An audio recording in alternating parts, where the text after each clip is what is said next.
HOA story time. We're going to court. Okay, posted by deleted. The setting: United States, northern neck of Virginia. The situation: bought land and built a house on it. Back when my wife and I were much more newlywed than we are now, we hired ourselves an architect and went whole hog on having our cozy little dream home designed. While this was being done, we went shopping around for a parcel of land on which to have it built, which went quickly and easily, and we even got a pretty nice deal on a half-acre lot that was just far enough back in the sticks for us to be happy, but close enough to our jobs that it wasn't much of a commute. Best part of all, no homeowners association. There weren't any active back in that area because, point blank, it was full of poor people back there. Dirt poor country types and working poor wage slave types. We made very sure with our lawyer that no previous owner had ever had the title amended to allow for any HOA nonsense as well, because that's a thing some real estate developers like to do. They'll buy up a property, get the title amended to force the membership of that property into a local HOA that they usually operate or are in cahoots with those who do, and then resell it with that as a new requirement for any prospective buyer to automatically agree to when they sign the title. Flash forward to August of 2019. COVID was just around the corner, but nobody knew that yet. Everything was that which passes for normal out in those parts, and my wife and I had since moved to a different location, but retained that property as one of our various rentals. It was our dream home for several years, and we loved that place. Moving was tough. It was a good neighborhood out there, and folks were very welcoming. Then a company that's totally not named Ryan Homes or anything even slightly similar, they came in and they spent some years buying everything up back there that got the market and pressuring folks into selling, which worked out for them only too well. And, of course, they gentrified everything. For 3 years and some change, there was massive amounts of the old being torn down and hauled out and the new being built up and sold. The HOA was built right in because, of course it was. Folks with money enough to throw down on crappily built houses that looked nice from the front moved in one by one and two by two. Property values in the area skyrocketed, property taxes skyrocketed right along with them, and more of the less poor people were forced to sell because they got taxed out of their own homes. My wife and I knew what was coming from the get-go. We knew those dinguses from Totally Not Ryan Homes were going to come sniffing around our way, not to try and buy us out, but to see if they could finagle, schmooze, or threaten us into joining the HOA that they were installing. It was inevitable. Lots of information is public record. They knew that we had money. They knew we were living below our means by 2 orders of magnitude. They knew we clearly meant to be exactly where we were because we sure didn't have to be. They knew they didn't have a snowflake's hope in heck of pricing us out on taxes, so they tried nagging us to death and coming right up to the line on harassment, always to talk to us about joining the HOA. They failed. They got told by one expensive lawyer to find something else to do before we all got super busy helping them find things to worry about. And so they desisted for some years. Then my wife and I moved and got the property set up as a rental. Absolutely Not Ryan Homes starts bothering our tenants there, both trying to get them to pressure us into putting the property into the HOA, as well as getting our tenants riled up with the most outrageous lies about what could happen if we, the owners, don't protect our renters better. My wife and I were livid after hearing about this crap, and so we got a hold of Definitely Not Ryan Homes to let them know that this was our formal request that they stop bothering our tenants and that all further communications would be from our really expensive lawyer. They must have assumed that we were bluffing, or maybe whoever was in charge of thinking that day didn't show up for work, because they just kept right on with their nonsense. It got so bad that they were even sending fake but convincing looking envelopes with eviction notice that, upon being opened, said, "Could be what you find in your mailbox one day without our wondrous HOA," and containing information about the benefits of the HOA. We gathered it all up, and we got the tenants to talk to our lawyer and got the police involved to get the ball rolling on a harassment investigation. Another formal request to cease and desist was sent to Never Ryan Homes by the very expensive lawyer, which they utterly ignored. I think their guy that's supposed to come to work and think about things think he quit a long time ago. Maybe he never told anyone. Maybe nobody noticed. Whatever the situation on their end, when my lawyer talked to their lawyer told my lawyer that their client was doing everything legally and that if we wanted to pursue the matter in court, that was what we'd have to do. So we did. I'm not sure what kind of lawyer magic my lawyer and his fellow legal demons worked on this front, but we were in court for 1 single hour when my lawyer and their 4 lawyers and the judge had a private talk after the preliminary hearing. Half an hour later, and the lawyers from maybe Ryan Homes come back into the courtroom looking like a quartet of cats that have been peed on. My lawyer takes a seat beside me and says, they're going to settle. And I was like, I didn't think we were that far along into this yet. What happened? And he said they built 51 homes in this county over the last 2 years. Every single one of them was inspected before close of sale by a real estate agent that never actually got around to getting their home inspector license. And that's how Was It Ryan Homes the whole time paid me 10 grand to not sue them while they got bent over by the county and the state and tag teamed like the new boy with the pretty lips in a prison yard. It's the Great Pumpkin Vindictive HOA President, posted by Deleted. I babysat and elder sat for the neighbors down the street who committed this malicious compliance, so I was there to hear the ranting as this whole mess went down. We'll call my neighbors Liz and Dave. They were nice folks who ran afoul of the Homeowners Association when the busybody president, who lived next door to them, we'll call her Joan, got it in her rotted turnip for a brain that Liz and Dave had taken in an illegal renter. Renting out rooms was strictly against HOA policy. They had not rented out a room. Liz's elderly mother had moved in with them after breaking her hip and being unable to live alone anymore. Joan sent them a very threatening letter about their unlawful renter and how fines would accrue if the unlawful renter didn't vacate immediately. It was accompanied with a copy of that part of the bylaws and pictures of Liz's elderly mother taken through windows of their house. Creep alert! They wrote back that there was no renter and they explained the situation. Joan did not believe that story and had the HOA lawyers start sending them certified letters about their continued violations with ever-increasing insane fines. This went over poorly. Liz and Dave got their own lawyer to fire back a cease and desist letter.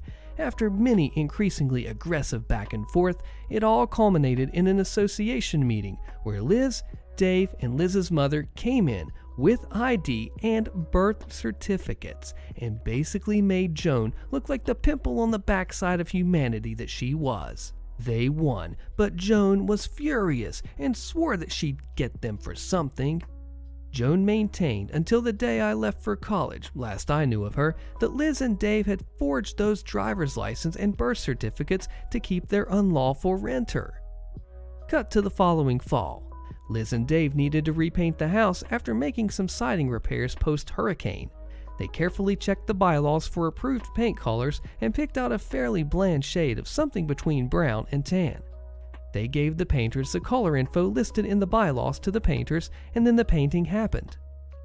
Less than a week after their house was painted, they got another certified letter from the HOA lawyer stating that their house was in the wrong color. They fired back evidence that they ordered exactly what was in the bylaws. Well, after many back and forths, it turned out that the approved color and the swatches on file with the board no longer matched because the manufacturer had changed the colors in their line slightly due to some kind of formula change. Their house was a few shades darker than it should have been. See, the bylaws listed the manufacturer color info for convenience, but the shades actually had to match the official swatches that you could have theoretically borrowed from the board and gotten color matched. Nobody ever did that, but Joan was out for blood after the unlawful renter and forced them to have to repaint. Liz and Dave were taking no chances on the second try. They got the swatch set from the HOA, and for some reason it made no distinction between approved accent colors, most houses in the neighborhood had brightly colored doors, or house colors. They decided that if they had to paint the house a second time, Joan, the dog that caught the car, could live next to the most garish option they had. It was pumpkin orange. The painters asked multiple times if they were sure. Yeah, they were very sure. You couldn't see the orange from inside, but you sure could from next door. Joan made many attempts to object to this, but it was within the letter of the HOA rules, and the house stayed orange until long after I moved away. This commenter sums up the HOA president by saying, "True story. One time we, my college buddies who were living with me, and some fellow young folks, obviously renters as well, were in the hot tub, and the Queen HOA demon came and sat down in there with us. They were very polite and introduced themselves to her, and then said, 'What's your name?' She responded with one word, 'Owner.' HOA held a meeting discussing annual fees and threatened to lien on our house if we don't pay. We never joined an HOA. My husband and I bought our house 27 years ago and were told that there was no homeowners association. We have never joined, paid dues to, enjoyed the amenities of, or otherwise interacted with an HOA in our time living here. We received notice last month that there is, in fact, an HOA and that they were holding a mandatory meeting, which we both attended tonight. We were told the following: they haven't even been active in 10 years and that they're now in debt for a streetlight bill. That this meeting was held to discuss raising the monthly fee from $40 to $50, and that when we and several neighbors protested, as again we have never agreed to this or seen any sign of its existence, we were told that all bylaws and covenants applied to us since we bought the property, and that our realtor was at fault for failing to disclose the HOA when we bought the house. They said that a neighbor who found somewhere online that the HOA for our neighborhood was dissolved in 2005 was incorrect. I can't find where this information would be listed, sorry for lack of detail, still looking. The president of the HOA has confirmation that they are still active and in good legal standing. Also, no further detail on this. If non-payment continued, a lien would be placed on our house if we were to sell it, and that the HOA is voluntary but the covenants are not. I'm very concerned for this, for a lot of reasons. The covenants are dated from 1989, and several of them have most of the neighborhood in violation. One that was brought up was a restriction to only 3 cars per household. We have several families with teenagers who drive, and several car guys who keep classic cars as projects, and I would hate to see them punished for something they didn't agree to. The president of the HOA did not appear to understand email, so I think I'll have a hard time getting anything in writing besides the printouts that I was given, and the main spokesperson was very dismissive and talked over me nearly every time I tried to clarify something or raise a concern. Is there anything we can do? I'm currently just reading through these bylaws and covenants just to make sure I understand them, and trying to find if South Carolina has any sites that can tell me if they can actually come after us for non-payment to something that we never signed up for, and would love as much advice as possible. Do you agree with this? You'll need to look at your deed. Either you're absolutely part of the HOA, unknowingly signing up wouldn't matter, or you aren't at all, and again, signing up wouldn't matter. OP says, yes, that was meant to say a monthly fee, $40 to $50. Still quite cheap in comparison to the richer neighborhoods, but not affordable at all for us. Checking over the deed now, and I am not seeing any mention of HOA either way. Does that mean we're in the clear, or I just need to look harder? They said OP might be getting the declaration and CC&Rs mixed up, and OP says they don't understand the difference. So what do you do in this situation? I say get a hold of a lawyer that knows exactly what they're doing down to the T. What would you do? My mind is constantly haunted by the cringe of my past. I was having a casual conversation with one of my friends recently, during which she said a single word that triggered a rush of embarrassing memories into my mind's eye. I had to take a break in the middle of a sentence, press my fingers against my temples, and allow them to pass through before I could engage in conversation again. She asked me what I was doing, and I didn't know how to explain myself. All I said in response was, bad thoughts. This has been happening more and more lately, and it's those same memories that rush to the forefront of my mind when I close my eyes to sleep at night. I'm constantly beaten down by the flood of recollections of my past. Mishandled social interactions, awful decisions, and the thought of who I once was. It makes me want to slam my head against a wall until I black out. I need a place to express myself, so forgive me for using this place like a confessional booth at a church. I'm now going to narrate a story that's burdened my soul for a long time, in hopes that it will alleviate my pain in some way. There was an interclass competition in my college organized by one of the many student councils. It was related to the business stream, and there would be 10 rounds for each of the different areas of commerce, like management, entrepreneurship, finance, marketing, and so on. This competition that I signed up for because I thought it would look good on my resume was a breeding ground for some of the most embarrassing memories of my life. Let me state right off the bat that I was in over my head. I never planned on winning. My goal was simply to participate regardless of my general incompetence and immaturity. Before the rounds for the management part of the competition began, we were asked to take a general aptitude test, the point of which I thought was to straightaway eliminate unfit candidates. It was a mixture of verbal, math, personality, logic questions, and after a certain point in the process of writing the test, I realized that my chances of getting to participate are slim to none. So I started to do one of my favorite things to do: self-sabotage. I don't know why my juvenile brain works this way, but when I know that something isn't going well, I like to self-sabotage and make things worse for myself. It's my way of extracting a little bit of fun out of a hopeless situation. And after I answered all the questions that I thought I knew the answer to, I filled the rest of the paper with joke responses and wacky doodles. I submitted my answer sheet, and that was that. I just thought I'd never have to think about it again. After a while, I got to know that I was selected for the first round of management, which was supposed to be a personal interview. I couldn't believe it, but I assumed my non-joke responses is what got my foot in the door. I also assumed that the interview would be something simple, like one where they asked me basic questions about my background, academics, or accomplishments. That was generally my experience with student council interviews up until that point.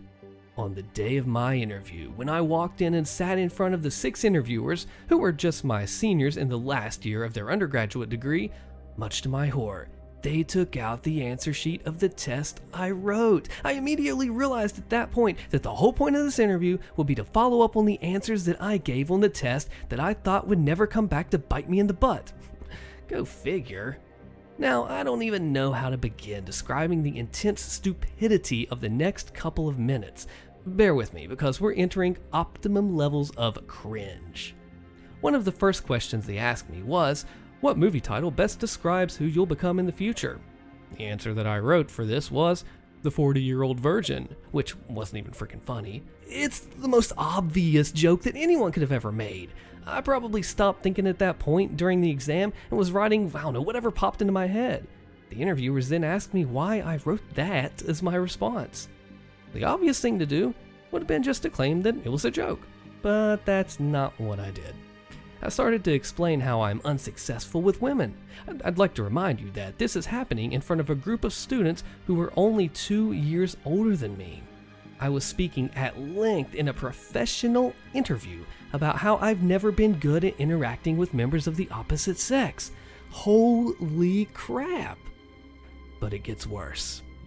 They then proceeded to one of the next questions that asked something like, which would reach the ground faster when dropped, an egg or a feather? I don't remember what I wrote as the answer, but I do remember that it was correct because I've heard that question before. Unfortunately, I also drew an unsolicited illustration of an egg and a feather dropping to amuse myself. When they pointed it out to me, I told them that I just did that to make whoever was reading the paper laugh. They proceeded to explain to me how unfunny I was. They then asked me if I had any extracurricular achievements. I mentioned that I had a green belt in karate, which isn't impressive at all, but I assumed they wouldn't know that. They then asked me why I didn't master the sport. I did a very poor job of explaining how karate is more comparable to a choreographed dance than anything that would be practical in a self-defense situation. In the middle of this explanation, I got up from my seat and did a kata pose and told them, I can't do this in the middle of a fight, can I? It was only after I struck the pose that I realized that these people didn't know what the frick I was showing them. They didn't know what a kata was. All they saw was me inexplicably getting up from my seat in the middle of a conversation and striking a pose for no good reason. The female interviewer, right in front of me, had this bewildered expression on her face that screamed, "Why the heck did you just do that?" To be clear, I was so nervous that I wasn't even talking straight. I wasn't so much talking as I was incoherently mumbling to myself. Yeah, just mumbling like this or something. Don't believe for a moment that I was speaking in full sentences at any point in this interview. Do you know what the best part was? The creme de la creme? At some point in this interview, I thought that I should become more assertive and confident. Maybe I should channel someone I know. So I started scanning my brain for people who I thought were confident, which led me to think about public speakers. Their whole job is to speak confidently in front of a large crowd. But I didn't know any public speakers, so what's the closest equivalent that I do know? Stand-up comedians. Yeah. Who's a stand-up comedian that I like? Bill Burr. Yeah, Bill Burr, out of all people. So, starting from some random point in the interview, I started to emulate the mannerisms, style of speaking, and body language of Bill freaking Burr. It took way too long to snap out of it and act like myself again. After the interview concluded and I exited the room, I could very clearly hear laughing and one of them saying, "What was that?" I decided to just go home straight away and cry into a pillow. I, 30-year-old female, have worked at the same tech company for 10 years come April. In my entire working career, this has been the worst year, 2023. Every week seems to be worse than the last. For the first time in a long time, I went home in tears last week. As a result of multiple employees quitting or changing departments, I had to handle a lot of work. I'm a single person supervising a team of 3. That was my assumption, at least. I was yesterday years old when I found out that I had another employee reporting to me. Cue the story. My CEO returned from India yesterday, and boy did I know it. While I ate my lunch at my desk, dry cereal straight from the bag with my hands like a starving heathen all while still working, he repeatedly stormed into my office, screaming about this and that. Par for the course, really. But then, the said employee and his work were addressed to me both passionately and loudly. "I can't believe you let this happen. Why was he working like this? How was he trained this poorly? And lastly, why does your office look like an evil scientist's laboratory after a tornado hit? There is far too much dangerous equipment, a mini refrigerator and a water cooler. You need to move it and do something about all this paperwork. Make your team help you clean your office."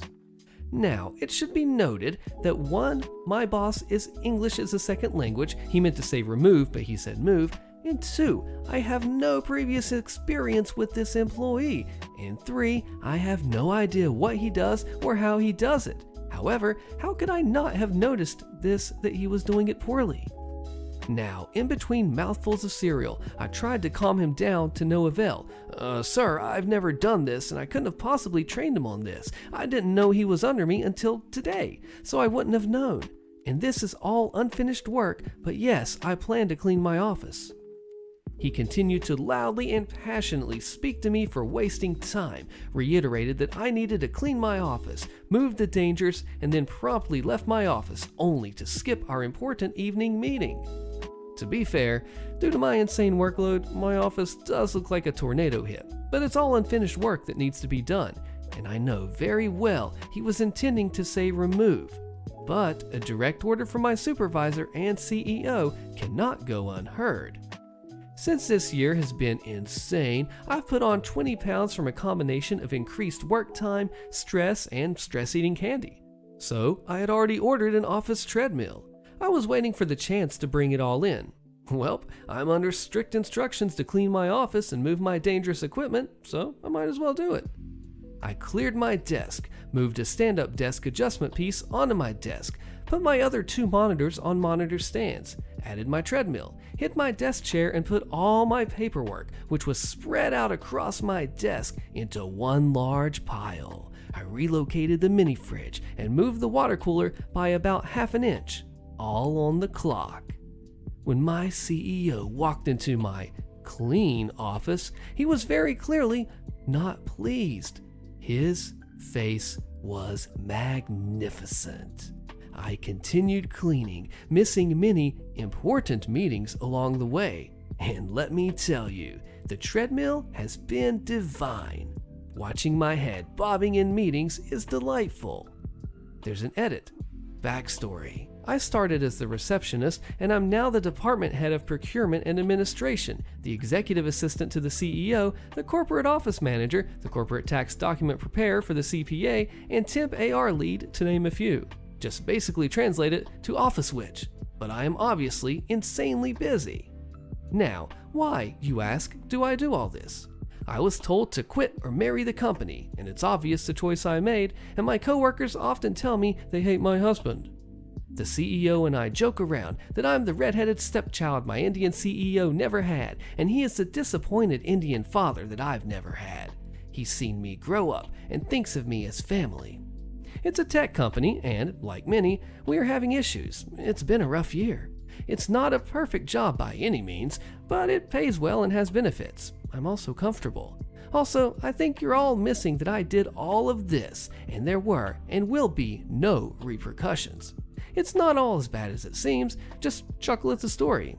Now here's a new edit. My boss came back into my office at the end of the day, and I guess he was just displeased with my cleanup because he saw my treadmill and he told me, "No, you can't have that, it's dangerous." I died. Now while I realize that everyone is well-meaning, one story doesn't give you a glimpse into everything. It was carefully curated with me sharing it in Reddit on Mind. Yes, my boss yells, and yes, I do a lot of work. Yes, I am stressed. But it's only been 3 months into the year. And please take into account that everyone is different. I'm a feelings-based person, and my boss is a logic-based person. We make one heck of a team, but sometimes we're on the same page in different books. You know, it's always the best kind of MC when the boss gives you instructions and you literally follow them even though it's not what they mean. It's the spirit of it. As you can see with the picture of the office here, I think OP did a great job at this malicious compliance. And although they don't get along with their boss all the time, as we see, they did an awesome job here. Way to go, OP.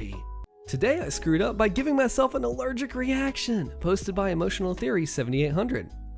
Obligatory actual the mess up happened 2 days ago, but it wasn't until today that I realized what actually happened. 2 days ago, my wife, 33, decided to have her hair dyed due to gray hair strands sticking out. Me, 34 male, being the loving husband that I am and having a hair dyeing box lying around since earlier in the house, offered to dye her hair for her. It was combined with a mini spa day where I spoil her with massage and making her bathing time in the bathtub as relaxing as possible. All as a reward from getting healthy from a common cold where she was sick for almost 2 weeks. Me, having never dyed someone or my own hair for that matter, was both excited but also nervous for doing it for the very first time. Nervous because I was scared, that I might mess her hair up, but I was also excited that if I do it well, then hey, I'll be able to do it more often in the future for her.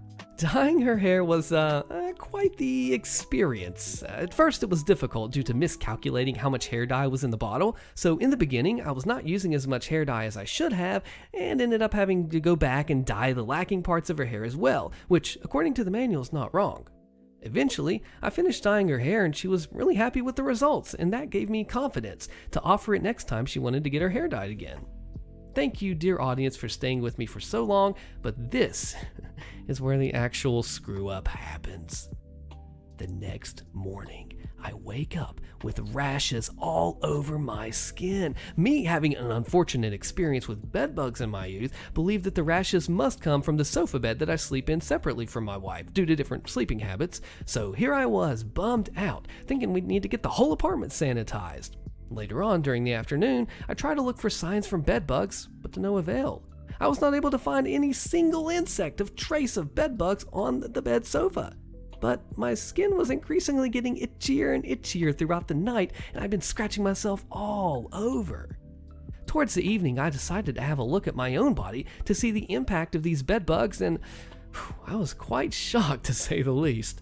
There were red patches all over my body, with rashes on all the places I'd scratched myself, even on my face. And that is when the confusion cleared up for me that I might not be dealing with bed bugs, but instead, an allergic reaction. So the first thing that I do is to Google the allergic reaction symptoms from the hair dye, and it says there's something called urticaria, or hives, which causes rashes over your body, and they look exactly like bedbug bites in my opinion. So now I know that I have very sensitive skin and can see that the rashes appear where I scratch myself. Luckily, I have some mild cortisone cream to apply for the coming days. So, on a positive note, I might not have to get my apartment sanitized after all, which is a relief because our current finances are not doing so well. On the negative side, however, I may never get to dye my wife, or anyone else's hair for that matter, again. HOA story time with an update. About 2 years ago, we decided that our townhouse's yard sucked because it was a 20 by 20 square of grass that was good for nothing but irritating lawnmowers. So we decided what wouldn't suck was a 20 by 20 patio. And in that patio, we wanted fire like any good American pyromaniac household. So after HOA applications and neighbor approvals and one bout of hysterical weeping over the cost of hiring a landscape architect, we installed a patio and a fireplace. And all was good, until about 3 months later when I get a call from the HOA rep that goes something like this. Hello? He says, we have a problem. Well, that's unfortunate for you. It's about your fireplace. You mean the one that you approved in May? As in May, and it's now November? Well, it shouldn't be there. It's against fire code. Well, it weighs 7,000 pounds and you approved it, so it ain't moving. Didn't you get the county to check on this? It's clearly against fire code. Tell you what, you send me the statute that you think we're violating, and I'll talk to our landscape architect. Here's my email. I give him my email reserved for idiots and spam bots. One email and a few clicks later, I realize they're looking at my county's regs toward bonfires and fire pits. And I'm going to assume that 7,000 pounds indicates that this is neither of those things. It's a fireplace, which is specifically listed in the fire code, but then not regulated. I forward this email to my landscape architect, and she then calls me with the county fire chief on the line, and we laugh for a good 10 minutes. I email the HOA back politely. Dear freaking HOA moron, you recently called me erroneously, assuming our fireplace fell under the regulations. It does not. Our fire chief, my landscape architect, and my basic reading comprehension have all confirmed this. If you want to continue to argue that I need to go through significant expense to remove a $10,000 fixture from my property, you'll need to provide your counsel's information so that mine can contact them. Kindly leave me the heck alone. 5 weeks pass with no contact from the HOA. After this time, I get a letter informing me that my fireplace can only burn wood and no hazardous materials. The HOA has said crap to me since. An update. They have returned. Now they've sent a polite letter to the entire neighborhood as a reminder that grills must be operated 15 feet from the house and not on the deck. What bull crap is this? I mutter to myself as we grill burgers on the deck, seeing that they've cited the fire code. Again. And to their credit, I look at my county's fire code. It does state that no charcoal cooker, smoker, grill, or any flammable liquid or liquefied petroleum gas-fired stove or similar devices shall be ignited or used on the balconies or spaces under the balconies of any structure, unless approved by the fire marshal. These devices can be used at ground level if at least 15 feet from any structure. Of course, that statute is also followed by exceptions, electric grills and other devices approved by the fire marshal, detached 1 and 2 family dwellings and townhouses, and we're in a community of townhouses. As of this week, my second grill has been assembled on my deck. I await the upcoming HOA phone call as the bow hunter waits for a deer to close that last few feet. What do you think about standing up to the HOA? What would have you done? Watch how OP handles this HOA who illegally finds him, trespasses, threatens, and he's not even part of the HOA. As requested, here's another HOA story by Dragon Rider 1964. My great-grandfather purchased 3,000 acres in Florida in the 1800s. It's been in the family and a working farm ever since. After my father passed, the land was divided between my brother and sister and me. My brother and sister sold their portions to a development company, and at the same time, I purchased a neighboring 850 acres. On to the story. After the development company built up the area with single-family homes, they transferred control to a new HOA, which became officially registered in 2016. It was at this time that unstamped letters began appearing in my mailbox. The first was an introduction of the new HOA and included about a 20-page CCR that was essentially a contract and had so many rules and regulations. Since my family land predates the HOA by well over 120 years, I'm not obliged to join any such group. So I ignore the letters and start marking them return to sender. Now this alerts my postal carrier, who questions who put unstamped mail in the mailbox.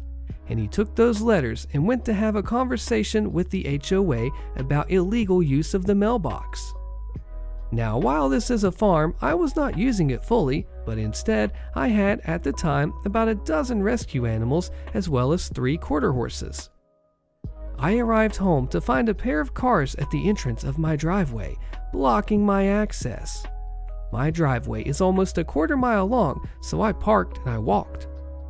At my house, I found my wife arguing with 3 people, 2 men and a woman, who are demanding to be allowed their rights to search my property inside and out. After a quick briefing, I inform my trespassers of their violations. I then give them 10 minutes to get off of my property and move their cars before I tow and impound them. Those self-righteous individuals were not budging, so I walk to one of my barns and start up something inside, and back out with an older model Holmes tow truck and start backing down the driveway. These 3 ran to get in their cars and they were gone before I got to the end of the driveway. Now, this would be nice if it ended there, but then it wouldn't be much of a story. I started receiving fines, yes, in the mail and unstamped. Actually had to get the local postmaster involved. Illegal use of the mail system, and mailboxes are a part of that, are a federal crime. I even got a fine for calling the postmaster on them. The HOA had to pay a $10,000 fine for unauthorized use of the USPS system. Fast forward about 6 months, and my wife notices there's a lien on the house and the property. This is where I contacted a property rights attorney, who immediately filed with the local government and finance agencies that are dispute to the legality of this lien. It took a couple months, but the lien was dismissed when the originator failed to show up to a hearing. But it does not end here. Oh no, it does not. I received a large packet that came certified mail detailing all the fines that I have incurred since the HOA came into existence, and they demanded immediate payment. Included in this was a $500 fine for not signing the CC&Rs, a $1,000 fine for not allowing the board members access to search my property, a $10,000 fine for repayment of fine the HOA had to pay for the HOA breaking federal law. And the list goes on and on. My attorney laughed and sent a cease and desist letter, as well as a demand that all further correspondence may be directed to her office. That lasted about 6 months until my wife again noticed a new lien on the property. What? I thought. So back to my attorney and more laughing. Turns out the HOA put a lien on the land I had purchased, which is still separate from the family land, and so we repeat the steps above. During this time, while my wife was in the hospital for delivery of our second child, everyone was there to support her. The HOA trespassed again and started searching through my property, including its barns, garage, and outbuildings. They even tried towing several vehicles that I had on the land that were not licensed. Yeah, they're for farm use. Picture a rusty old pickup used to haul hay and feed, an old car with no doors we used to check out the field and search for animals. Now they were caught in the act by the local sheriff's deputy who was just doing a drive-by. No one was arrested, and I chose not to press charges. However, this infuriated the HOA, and another large packet arrived with more fines on top of all the previous fines. Another trip to my attorney, and more laughing, and this time she contacts the county clerk's office and manages to stop another lien that was in process of being posted. This time, in order to post the lien, the HOA would need to show up at a hearing and explain. Yeah, they did not show up, and the lien vanished. Military Revenge Served Hot, posted by Bakatari. Back in my army days, I was once in command of a unit of about 80 soldiers in Hawaii. Dialogue sections are the gist of what was said, but it's been a minute, so they're not exact. Names changed and so on. Most of the soldiers in my command were great people, happy to do their jobs and take home a paycheck. Hard workers, creative, adaptable to unusual army conditions, and generally reliable. But there was one who was trouble from the start. Gentle reader, meet Private Wiggles. My first awareness of Wiggles came 2 or 3 days after I'd taken over command of the unit. We're prepping for a month-long training exercise to Thailand, and Platoon Sergeant Maggie tells me Wiggles might not be able to go as she just had an outpatient medical procedure. Departure is about a week away, and I have to validate the personnel roster to make sure we've got logistical support for everyone we're bringing: transportation, food, lodging, and so on. So I talk directly with Wiggles and ask if she's okay to travel and participate in the exercise. Wiggles says it's not a problem, she can handle it. We get to Thailand and set up camp on a Thai army base.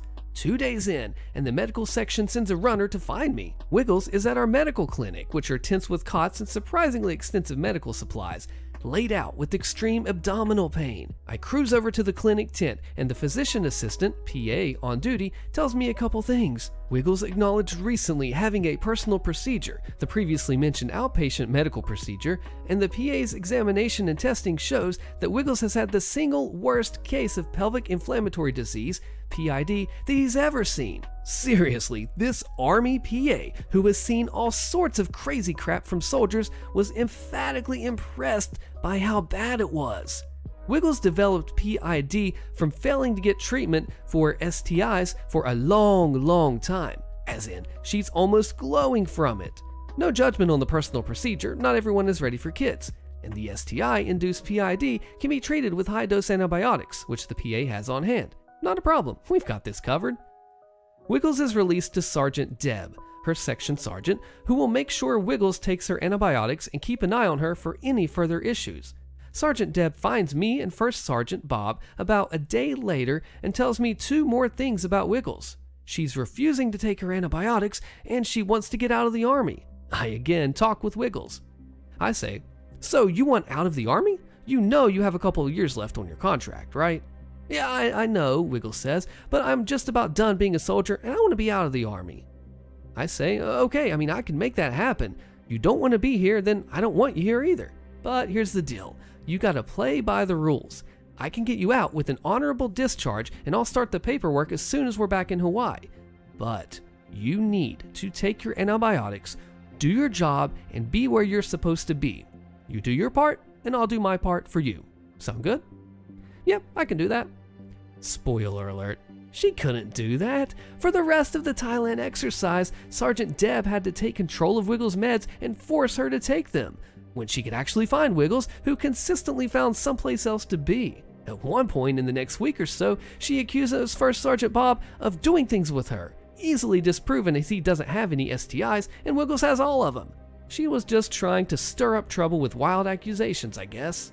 We get back to Hawaii and I start the process to get her out of the Army, because as much as she's been a handful of trouble in Thailand, I'm thinking it's still easier at this point to kick her to the curb than it is to keep her around and punish her before kicking her out. I was wrong. Even as I start to work on her discharge, she ramps up the stupidity. Here's a few examples. Wiggles gets caught drinking, only 19 years old. Wiggles and her husband lie to the on-base housing office and provide forged authorization documents to get into rent-free on-base housing that they didn't qualify for.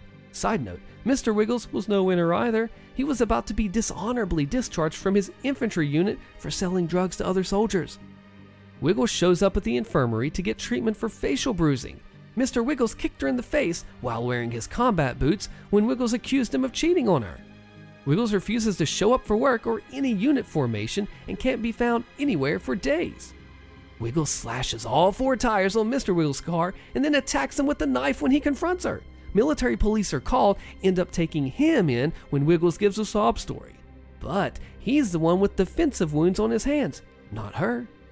One of my male sergeants uses my open door policy to visit me one day. He tells me he saw Wiggles stripping at one of the skankier gentlemen's clubs down in Honolulu the night before, and she had also convinced one of our other female soldiers to come along with her to do the same. Here's a weird one. I get a call from a temp agency asking if it's okay for Wiggles to continue working through them as an administrative assistant for clients in town. Not uncommon for soldiers to have a second job, but with everything else she was up to at the time, this one just had me going, what the heck? There's more, but you get the idea. At this point, Wiggles' actions are egregious enough that I can no longer just kick her out with an honorable discharge. I put her on notice that she's at risk for a court-martial. I thought that threat might keep her in line, but she just couldn't seem to stop herself from getting stupider and stupider. It's the old 80-20 problem. 80% of your time is spent dealing with 20% of your folks who are troublemakers. At this point, I'm wasting a not insignificant amount of time dealing with Wiggles' issues almost daily.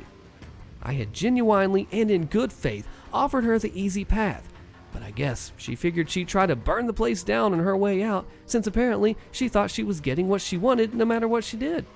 I was reminded of what my old platoon sergeant used to say when I was coming up through the ranks. You want to get stupid? Go ahead, but I can get stupider. Cue the revenge. She's causing me daily headaches, so I'm going to bring the pain back to her.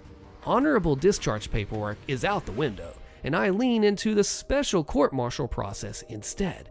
My legal counsel tells me that Wiggles' activities are likely to get her a couple weeks confinement at most, maybe not even that. She may get a monetary fine, and she'll probably get an other than honorable OTH discharge, which has potential for a bad conduct discharge, which are worse. But while her actions have been, quote, not that good, they're also, quote, not that bad. I'm rational enough to understand that. I have a brief chat with Captain Morgan, Wiggles' military defense attorney, about where I'm going with this case. During our chat, I try to be a gentleman and let him know that Wiggles is going to be trouble for him if he's not careful. He gives me a condescending, "This isn't my first rodeo, Baka. I'm a big boy and I can take care of myself." Fair enough. I tried to warn you. Normally, a soldier getting a special court-martial for piddly crap might get confined to the barracks, restricted to their on-base quarters, or something similar for the duration of the process. It's not like she killed someone, right? However, my military legal counsel drops this little gem in my ear. He tells me Wiggles has met all 5 of the conditions, danger to others, flight risk, and so on, required by military law, which is a Uniform Code of Military Justice, UCMJ, to warrant requesting confinement prior to her trial. He tells me if you can remember these 5 conditions and elaborate on the details at our next pretrial meeting with the military magistrate, you might be able to get her confined to the Navy brig at Ford Island until the trial. I'm a guy who likes to pay attention to sound legal advice, so I do just as he says. A couple of days later, we go in for the pre-trial meeting and I run down the list for the magistrate. Boom! Magistrate orders Wiggles to be confined in the brig through the trial. First Sergeant Bob and Platoon Sergeant Maggie go to pick her up from her on-base housing. She won't open the door, but they know she's inside because they can clearly hear her and Mr. Wiggles doing stuff. This is important for later. The Wiggles finish up, she takes her time getting showered and dressed, and finally comes to the door when it pleases her. Off she goes to the brig. The pre-trial processes take up the next 4 weeks. During that time, I have to deal with Captain Morgan, the paralegals in his office, and various fun things to do with her pending court-martial. Other than that, it's blissfully peaceful. Wiggles chills in the brig for 4 weeks. Seriously, chills. Every time I had to visit, it was freezing in there. I was required to make weekly welfare visits to see if she's being mistreated, if she has any needs that aren't being met, and so on. Seems weird, but as her commander, I'm still responsible to make sure the brig staff aren't mistreating my soldier. Other goings-on in this time period are: Mr. Wiggles fraudulently applies for a car loan and gets a van in their names. Mr. Wiggles is dishonorably discharged and kicked off the island. He flies home to wherever the heck he originally enlisted from. Captain Morgan asked me to consider an OTH discharge and time served in lieu of taking things all the way to trial. I'm hot to get that pound of flesh from her, but my legal counsel advises me to avoid the court-martial and just kick out Wiggles with the OTH discharge. After all, he says, she's already been locked up for almost 3 weeks, so the magistrate will probably just give her time served and the OTH anyway. See my earlier comment about sound legal advice. My boss, Lieutenant Colonel Ryan, thinks I'm too invested in the case, that I'm no longer objective. LTC Ryan insists on coming with me to the brig for the next welfare visit. This is 3 weeks into Wiggles' stay in those luxurious accommodations. Among other BS lines she throws at us, Wiggles tells us she needs to see the dentist about a feeling that's giving her trouble, and, quote, Motrin just isn't working. At the end of the visit, LTC Ryan tells the guards about Wiggles' feeling, asks if they can give her anything stronger than Motrin, and then instructs them to follow up with the dentist. Guard actually laughs out loud at this and says, "No, sir, Motrin is the best we can do in the brig." And the other thing, for the last 2 weeks, she's been telling anyone with ears that she wants to try getting her wisdom teeth pulled before she's kicked out. She doesn't have a problem with any feelings. It was hilarious to watch LTC Ryan's face go from obvious concern for Wiggles' well-being to outright fury, and the next words out of his mouth were, "That witch lied to me." I make arrangements with Captain Morgan to accept his request for time served in OTH in lieu of court-martial. Sometime later that week, I get a call from the brig. Wiggles is pregnant. Remember the scene at her house 4 weeks prior? And they can't keep her confined anymore because of it. She has to be released back to her unit until the court-martial or other actions are complete. Captain Morgan stakes his reputation on Wiggles being a good girl until we can send her back home to Carolina. He'll come to regret that, and he can't say that I didn't warn him. We get Wiggles back from her 4-week all-inclusive stay in the brig. I've accepted Captain Morgan's request to avoid the court-martial, and I confine Wiggles to the barracks under supervision for the 9 days she has left until her flight to Carolina.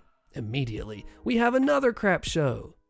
Wiggles is smoking in the barracks. Not a big deal that she's smoking, it's just not allowed inside barracks rooms. Wiggle is caught with a bottle of hypnotic liquor in her barracks room. She's still only 19. Wiggle slips out of the barracks and runs off for a day when her platoon sergeant gets distracted from supervising her. First Sergeant Bob and Lieutenant Ricky, the executive officer, go to collect Wiggle's belongings from her on base housing so we can box it up and ship it to her home. And they find that Mr. Wiggles has left behind a bunch of stuff he stole from other soldiers. Body armor, military equipment, and some ammunition, smoke grenades, and explosives that he stole during trips to the range. All lined up right inside the front door where it's impossible to miss. They call me, asking what to do. I say, just collect it all, return the equipment to the central issue facility, and dump the ammo and explosives in the nearest amnesty box. Mr. Wiggles obviously meant for Wiggles to take the fall for having it. Husband of the year. If we take that bait, Wiggles will be here forever. I don't want that. Do you? Lieutenant Ricky says, nope, I don't want that either. It'll be like it never happened. In light of all this drama, I bring Wiggles into my office to remind her of her agreement to be a good girl till she leaves the island, with Lieutenant Ricky as a witness in my office to protect my butt. I say, Wiggles, you're in violation of your release agreement from the brig. You've been sneaking out of the barracks, you've been smoking and drinking. She cuts me off and says, yeah, and doing all kinds of drugs too, with a heavy sarcasm voice behind her. I say, well, be that as it may, I'm giving you fair warning that you're at risk for losing the deal I made with Captain Morgan. Additionally, you're pregnant again. I'm not sure if you're aware of it, but most damage to a fetus from alcohol and smoking will come in the first few weeks after conception. I don't know if you're planning to keep this one or not, but at the rate that you're going, this baby's going to be born dumber than you. Wiggles, gaping like a dang fish, picks up her jaw off the floor. She then bolts from my office and runs down to Lieutenant Ryan's office at the other end of the building to squeal on me for insulting her. Lieutenant Ricky is hot on the heels. She tries to rush into Ryan's office, but Ricky gets in first and fills him in. Ricky tells me later how it went down. Wiggles is yelling about how I called her stupid. Strangely, a vanilla thing to focus on, considering everything she's done, but you do you. And that she's being mistreated. Ryan yells at his admin to, go get Captain Morgan on the phone, now. He reams Captain Morgan for his client's foolishness, tells him to frickin' fix this, and makes various threats to Captain Morgan's career. About a half hour later, I get a call from Captain Morgan.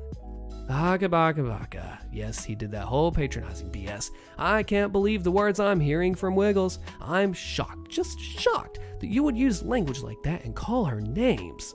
Side note, my mom is an attorney, and I grew up with tales from the courthouse about lawyers using exactly this sort of hyperbole. Your Honor, I'm shocked, appalled, and dismayed that the opposing counsel would attempt to paint my client in such a light. It's the kind of BS they said when they didn't have a good argument. So, as soon as I hear the word shocked, I know I own him and immediately cut in. And I bet you're appalled and dismayed too. Captain Morgan's now stumbling around and sounding slightly confused. Well, yes, of course I am. You can't talk to soldiers like that. I know of a lieutenant colonel, a commander, who called one of her soldiers stupid, and she's no longer in command now. I said, I didn't call her stupid. I informed her of basic biological facts. Not my problem if she takes the news poorly, and arguably, she's not all that smart. Anyway, you called me, and I'm pretty sure it wasn't to warn me about what I said to Wiggles, so what do you want? Morgan says, what will it take to prevent you from kicking back our deal? Apparently, Ryan cinched his butt up good and tight. I said, you could get her on a plane tomorrow. Morgan says, how about if I get her out of here by Friday? It was Wednesday, and she was due to fly out by the following Wednesday. I said, "I don't think you can manage that, but good on you if you do." To his credit, Captain Morgan gets Wiggles a flight for Sunday, 3 days early. I print up official orders appointing Ricky as a military escort specifically for her. Ricky drives her to the airport, and the airline desk agent calls me to verify his status when they get to the check-in counter. They give him a special pass to get through security with her. He stays with her at the gate to make sure she gets on, and stays on, the plane, and then stays at the gate until the plane is in the air. Some boogers are hard to flick. We wanted to make dang sure that this one landed someplace else. About a month later, I get a call from the military police about a derelict van in the parking lot with all 4 tires slashed. Guess who that belonged to? It's really kind of sad when I look back on it. I mean, I had 2 other soldiers come to me at different points asking to get out of the Army ahead of their contracts. One just didn't want to be in the Army anymore, and the other did want to stay in the Army but had family issues that would be a lot easier to deal with as a civilian. They played by the rules, and I got both of them out with honorable discharges and all the benefits. They even qualified for unemployment. Too easy. Wiggles could have had the same treatment. I told her exactly what I could do for her, and then had to shift gears and told her exactly what I was going to do to her. And then I did it. I could have been her best friend on the way out the door, but instead I ended up owning her and her dummy defense attorney. She screwed herself out of transition benefits and access to the VA, and picked up a lifelong black mark for employment, all because she couldn't play nice for a few weeks. She decided she wanted to play freak around find out games, and we all know what happens next. You have to sell me the house. Background. Years ago, when I was in college, my parents decided to sell their house and move into something smaller. Now, this was their dream home. 5 bedrooms, huge, on a small lake, and just all around, a pretty sweet house on a nice lot. Now, my dad is a sales and marketing guy, so the story of how we got this house is that he simply knocked on the door one day. He was friendly with them and told them that if they ever wanted to sell, that we would be interested. Years later, they did just that, and it was between us and another family. Blind bid, and ours was higher. Back to the present. When my parents decided to sell, kids moved out, too much house for the 2 of them, they ended up just directly selling to our immediate neighbor. She apparently had money, was very friendly, and we knew her pretty well. I guess she'd always liked her house or something.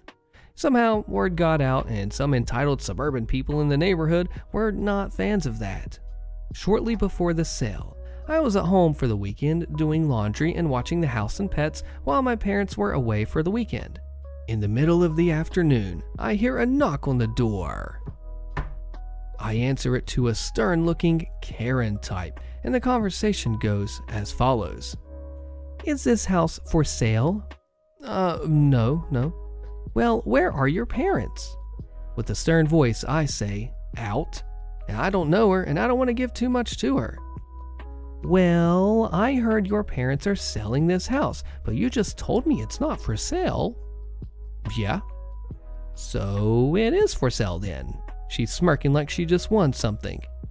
No, it's not." "Well, who are your parents selling this house to?" "Oh, it's a private sale," in a nice, calm voice. "Well, I didn't get a chance to buy it."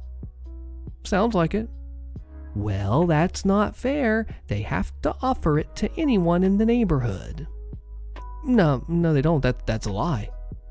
"But I want this house. I deserve this house. My family—" "No, you really don't." With a chuckle, I cut her off. "They have to sell it to me." "No, they don't." "What is their phone number? I'm going to talk to them because you don't know anything." "Yeah, you're not getting that from me." She could have easily gotten it, and possibly a cell phone number for my parents from the neighborhood directory.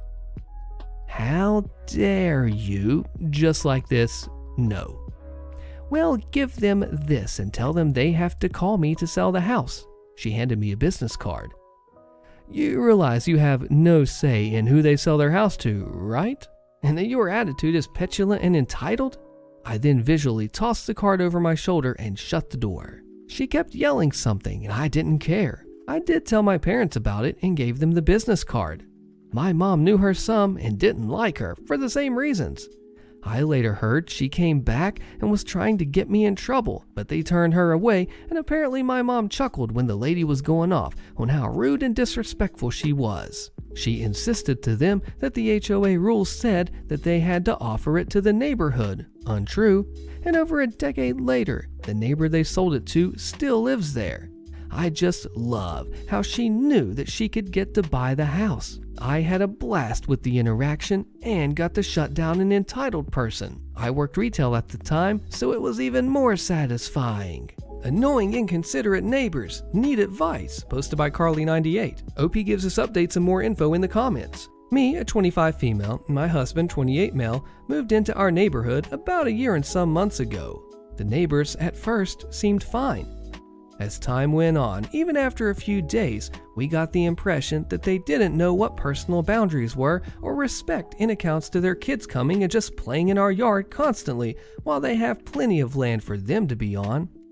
The first few days we were moving in, their son, who's probably 7 or 8 years old, he walked into our house uninvited and told my husband, "My daddy said I could come in whenever I want." Which is weird and rude on one hand, and also to let your child come into a stranger's house unsupervised when it was the first few days of us being there? We don't know y'all like that, and you don't know us like that. I was also 9 months pregnant at the time with our firstborn daughter, who's 1, and made me uneasy and aggravated. When we first moved in, they also had a mixed range of livestock that they kept in their backyard, talking like chickens, ducks, potbelly pigs, and also 3 dogs at the time. When they would free roam, they'd come out into our yard constantly. The pigs would rut up the yard, the dogs would mess with our dog, who is and was very protective on the account that I was pregnant and had my daughter outside with us when we would do our yard work, or just hang out outside, so they would just get in fights and get rough, which made my daughter get scared and upset. A lot of their livestock ended up dying or getting killed because they don't know what they're doing when it comes to proper care for farm animals. Their daughter killed one of their ducklings by being too rough. Then now, they just have a few chickens. Their male dogs are also not fixed, so leading to our female healer to get pregnant not once, but twice. I have addressed this concern to the wife, 25 female, about her dogs free roaming, as we are right on the road where cars come down all the time, and also for them to not come in our yard unless they're fixed at least. But she doesn't care, she's a bee. Our dog is now fixed and stays in our yard mostly on her leash, but they don't care and they still let their male dogs free roam and come into our yard even if ours is on her leash outside and they come and bother her while she has her bathroom time or playtime. I have a handful more of things that I can name wrong with these people, but I'll just cut it short for now. I just want to hear others' opinions on this on account of there's no animal control where I live, so nothing much I can do about their dog still coming over here while I try to take our dog out and to be outside with my daughter while she plays. And talking to them does nothing, as they don't get it, nor do they care. Update from OP says, I have no problem with their animals free roaming on their property. That's what the wife wasn't comprehending when I told her. But once they cross that property line onto ours, she has no right to get upset if something happens to them. They have claimed our dog has killed some of their chickens and they have it on video. But I was sent no such video. And trust me, she's not shy about pulling up receipts, even though their dogs roam freely as well. So, no right to accuse our dog of doing any of that when they easily could have killed them. That's what we've been in the process of doing when we started our fence a few months back, and it's been a slow work in progress. We started with about 20 panels of 10-foot high wood fencing. When that runs out, we're going to lead the rest with livestock wire all around our land because we would like to have livestock of our own also. As well, when it's all finished up, maybe some chickens and rabbits, quail, and maybe a goat. And for our dog to have a space for sure. I sure hope there's something you can do to escalate this, OP. These neighbors are crazy. Have you ever had a bad neighbor? OP gives Karen a taste of her own medicine. This story's called Old Woman Yells at Me for Not Telling Her to Get Out of the Way, posted by Livy5000. Okay, so I was in Walmart for groceries. I'm not in any hurry, and I don't mind waiting behind someone. There was this old woman in front of me on a certain aisle. I was patiently waiting for her to move so I could get what I needed. She noticed me and asked all cranky like, "Do you need something from here?" Yes. She didn't give a chance to say more, which would have been, but I don't mind waiting. She gets really angry and screams at me, "Well, why didn't you tell me to move out of the way? I would have moved." Now I got really angry, and I snapped at her. Unlike you, I'm not a rude cow. I have no problem waiting since I have plenty of time, and even if I didn't, I still wouldn't be so rude. I was raised right. I deliberately added the last part since a lot of old people like to use that so much. She got really angry and turned red in the face and started screaming at me. I rolled my eyes and said, "Whatever." More anger, and then I thought to myself, and I'm out of here. I'm not dealing with this crap. So I turned around to go the other way, and she starts following me, still screaming. So I ran and started giggling. She wasn't able to run.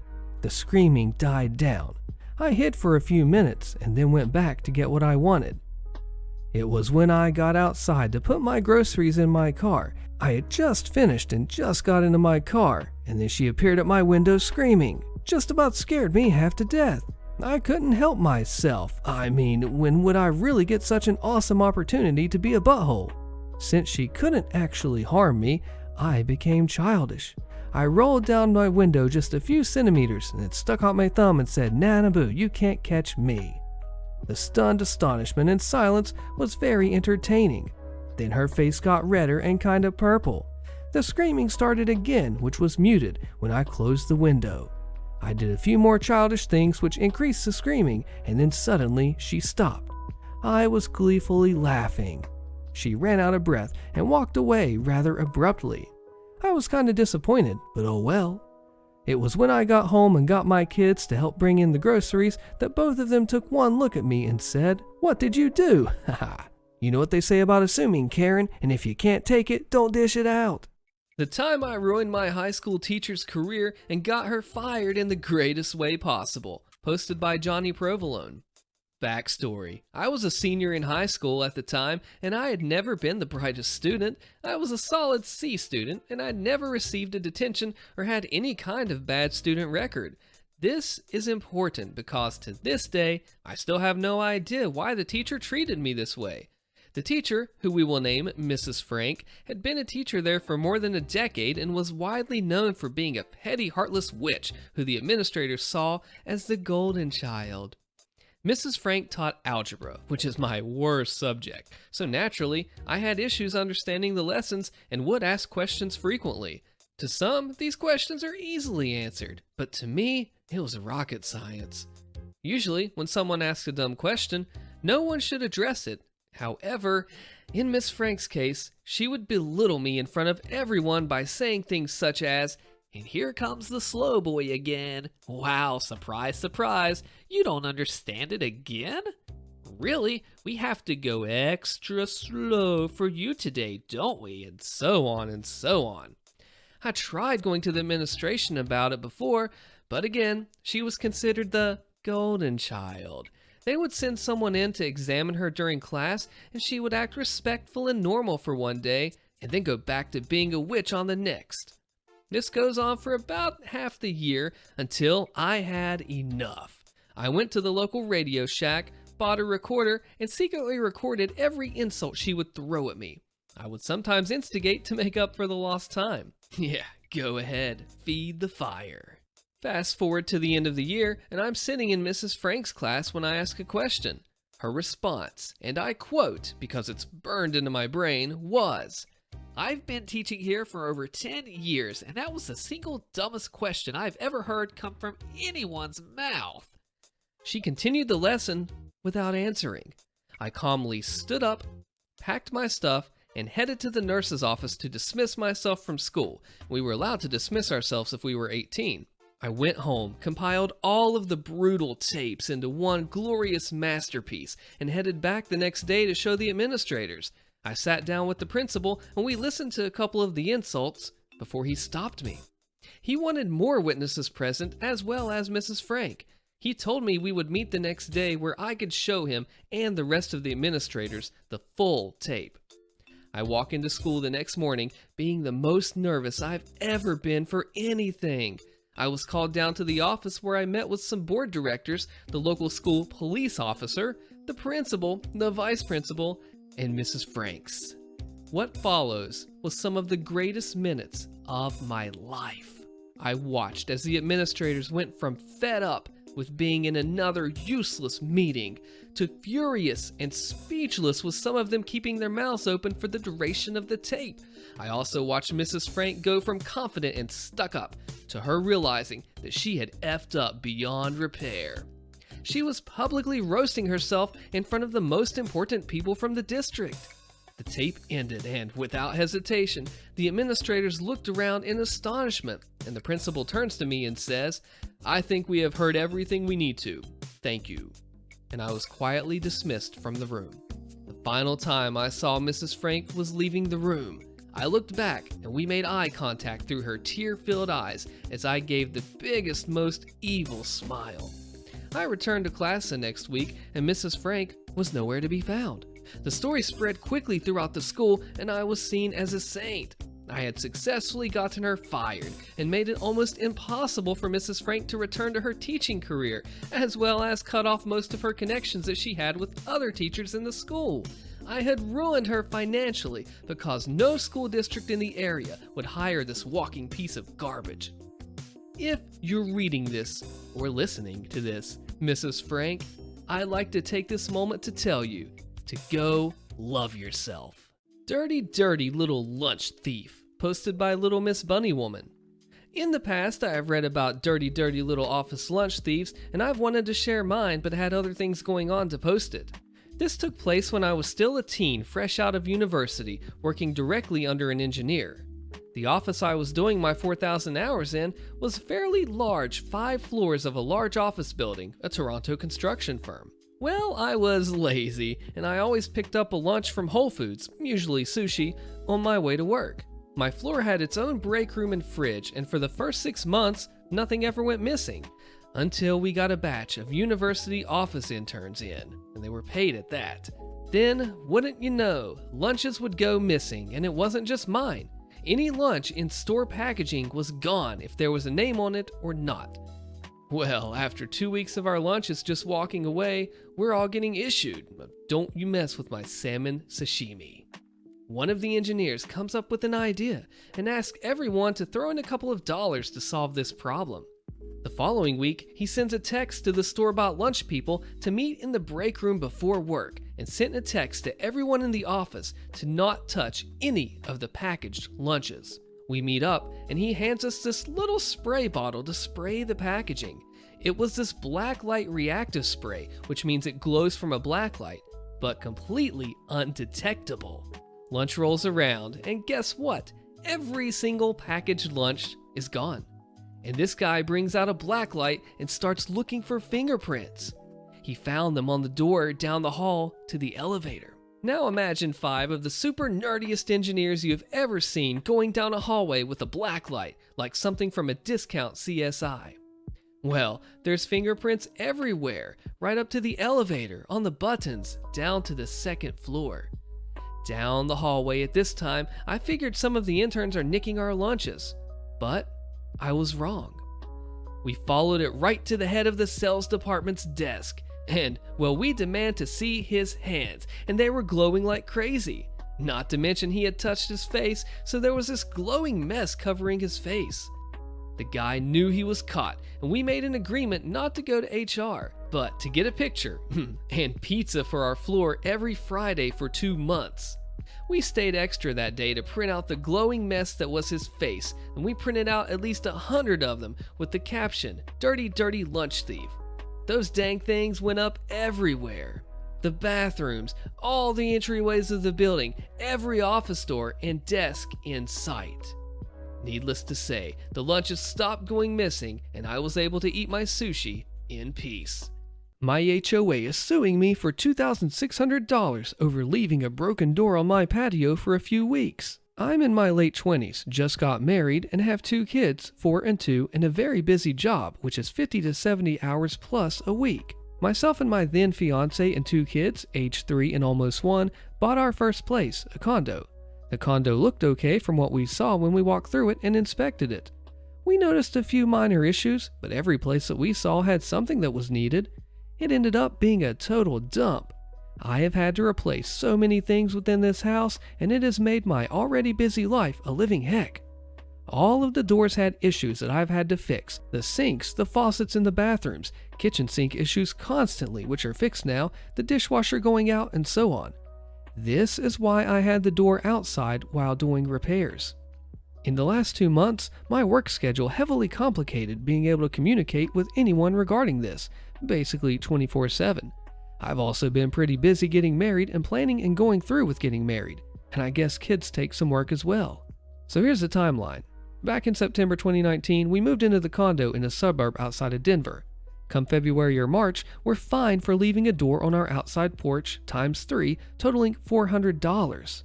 By March 12th, notices were sent in the mail. We did not see a single letter of this. The person from the HOA that I spoke to acknowledged that at least some of the mail got sent back to them. In March 2021, the following year, the HOA sends us to collections and we receive a letter in the mail, and I immediately call the collections agency. The next month, I request time to speak with the HOA board, and I'm not guaranteed a time. I'm unable to make it to the meeting due to my work constraints and was not even guaranteed any time. What the heck? So then I get married and have my honeymoon that month, which I notified both the collections agency and our HOA about. And today, I got served for an early June court date. Here's some facts from our perspective. So our HOA assessments have always been paid on time, and we've never ever received a letter, call, or even a notice on our door about an issue or a violation. You see, this all has happened over the last 2 months during likely, hopefully, the busiest time of my life. After late fees, interest, collections fees, and now lawyer fees, the price will be $2,600. What can I do about this? Should I just pay this and move on, like literally move the heck out of this condo? Should I lawyer up? Jury trial? This is putting me over the edge of stress-wise, and I'm not sure what to do. What do you think of this answer? Get a copy of the bylaws and CC&Rs and learn the rules. Associations have a ton of power, and you'll have to play by those rules to get anywhere. Yeah, if you don't know what you're doing in this, you gotta get a lawyer or somebody that does know the laws in and out so they can help you out with these crazy dirty HOAs. OP was downvoted like crazy in the comments and the post was locked. Do you think this was fair? This is called HOA wants to have adult-only swimming hours, 2 hours in the evening, 4 nights a week, posted by Mean Drunk R2D2. This was something that came up last week after our monthly HOA meeting. This wasn't a well thought out plan, as our neighborhood is full of kids, and many adults and kids swim in the evening. Some of the adults who either have no kids or the kids are grown and out of the house thought it would be a great idea to go and put in this new rule in a low attendance HOA meeting. The next day, they made the announcement in our neighborhood Facebook group. Now, my kids are younger, and no way would they take advantage of swimming from 9 to 11 p.m. today, but I know many other parents with older kids who do. I simply told them that they need to look at the legalities of this rule, as it does violate the Fair Housing Act against familial status. Some of the kidless parents started ripping on me that it's not a thing and that I should go ahead and contact a lawyer about it. I did. He said that if I wanted, we could file a case immediately and it would levy a large fine on the HOA as well as damages. I declined, but I passed that information to the HOA in that Facebook group post, and that it would be very wise to not put that rule into effect and to contact the HOA lawyers before doing it. Within a couple of hours, the HOA stated that they were going to put the changes on hold while they contact their lawyers. 2 days later, they made a new post basically stating that I was right and that the change would not be able to take effect due to the FHA. I make sure that my kids are extra loud when I see those annoying people, not really, they're just loud all the time, at that pool since that happened, and they just glare at me, mad that I took away their adult time at the pool. And OP with nearly 1,000 downvotes replies, "This isn't for lap time or anything more than allowing adults to gather at the pool to drink and not really be mindful with language around kids. I didn't ruin anything, but let the HOA know about the legalities. In a few years, I'll be taking my kids out for night swims there." Negative 973 votes in 1 day. A dangerous game, posted by Kurorosu. This is my first post here. I decided that this may be another method of catharsis for me. I do have many stories peppered throughout my life that I want to share, but this was the first one that came to mind. This one has to do with my childhood and dealing with a psychotic and racist aunt and uncle. When I was a child, I was often assaulted and bullied for being a mixed blood kid, mulatto, by both my own family and kids in school. There are many things that my aunt and uncle did to me and got away with, which I will share the highlights of later. This story, however, is not one of those. My uncle was the alpha tormentor between the two. Both my aunt and uncle still lived with my grandparents, so there was no way to avoid them because I had to go to my grandparents' house after school while my dad was still at work. My uncle liked to play games with me in order to turn me into a fearless pit dog, as he put it, when I asked him one day why he was tormenting so much. When he said that, the fact that he was being completely honest as well as smiling about it, I decided right then and there that this man was my enemy and would have to deal with him accordingly. If he wanted a pit dog, he was going to get one. After overcoming my shock of his honest answer, I said, "F you, uncle, just F you." One of the games that he loved to play was chasing me down the road to my grandparents' house, which felt like an honest attempt to literally run me over. He'd always do this as I was walking home to my grandparents' house after school. Luckily, most times he ended up just chasing me off the road. The game started like this. He would stop his truck at the end of the road that my grandparents' place was on and rev the engine of his truck 3 times. That was the signal that the game was about to begin. After the 3rd rev, he would hit the gas and come screaming down the road toward me. I would have to leap off the road to avoid being ran over. After at least a couple of months of dealing with this, I had enough. I was tired of feeling afraid of walking down that street. I thought it over for a while before I decided that I would get revenge. On the days when I wasn't being chased, I started to count how many steps it took to get to an old stump on the side of the road that was hidden by briars. I'd walk backwards just so I could eye the distance between the end of that road and the stump so I would know when to run. 17 steps. It would take 17 steps from the time he'd start roaring down that road at me to get to that stump. The day finally came about a couple weeks later. When I heard his truck, I wasn't afraid anymore. I was angry. As per normal, he revved his engine 3 times and then gunned it around the corner. I waited until he was close enough before I ran as fast as I could up the side of the road and behind the stump, throwing my backpack into a deer trail that I could jump into just in case my plan failed, and then quickly turned around towards the stump and the oncoming truck bearing down on me. As expected, he followed me up the side of the road, too fixed on me to pay any attention to where he was going. The next few moments were beautiful. The briars parted like the Red Sea, and to my delight, I saw his eyes go wide as he realized what he was about to smash into. He yanked the steering wheel to the left, his front right tire going over the stump, which launched him into the air. As he flew past me, I could see the look of terror on his face, and grinning madly, I began to shout insults at him as his truck nearly flipped in midair. Instead of flipping, the truck roughly came back down on 4 wheels, and he continued down the road to my grandparents' house and parked in the gravel driveway. I grabbed my backpack, ran up the trail, and hid. I didn't come out until after dark when my dad came to get me. I knew the sound of my dad's car, a Datsun B210, so when I heard him coming up the road, I immediately came out, waved him down, and quickly jumped into the passenger seat. My dad asked me concerned as to why I was out there. At first, I just kept telling him over and over that we needed to just go straight home and under no circumstances go to my grandparents' house.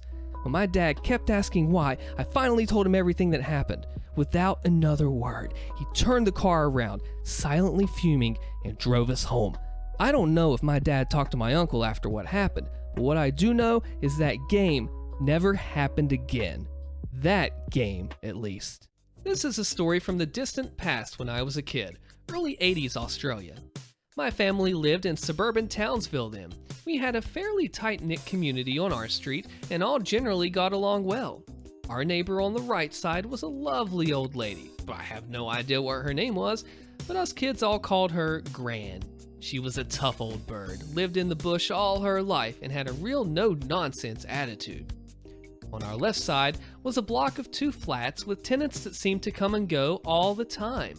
At this particular time, there was a middle-aged woman and her 2 kids. This woman, as I recall, was a bit of a witch and had a real better-than-you attitude. No idea what her name was, but we'll refer to her as Karen, because it fits. Now, Gran loved her garden and was always working in it. She grew beautiful flowers. Her garden was always kept in perfect condition and was essentially what kept her going in her old age. The local kids were welcome in her garden, just as long as we did not make a mess. Karen, on the other hand, loved her dog.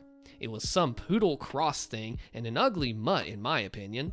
Unlike the rest of our dogs, it was not allowed to roam the streets and play with the kids, but was kept inside except for the daily walk each morning on a leash. I bet you can see where this is heading. One morning, we heard sounds of an argument coming from Gran's front yard. Apparently, Karen had decided to help herself to some of Gran's flowers while walking the dog. When told off by Gran, she decided to insult Gran's garden, which was a very bad mistake. So the two exchanged words before Karen stalked off. We thought that was that, until Gran started to find dog crap in her yard every day. Every day. As most of our dogs roam the street, she could not say it was happening deliberately, just that it was strange that the dogs had avoided the place until now.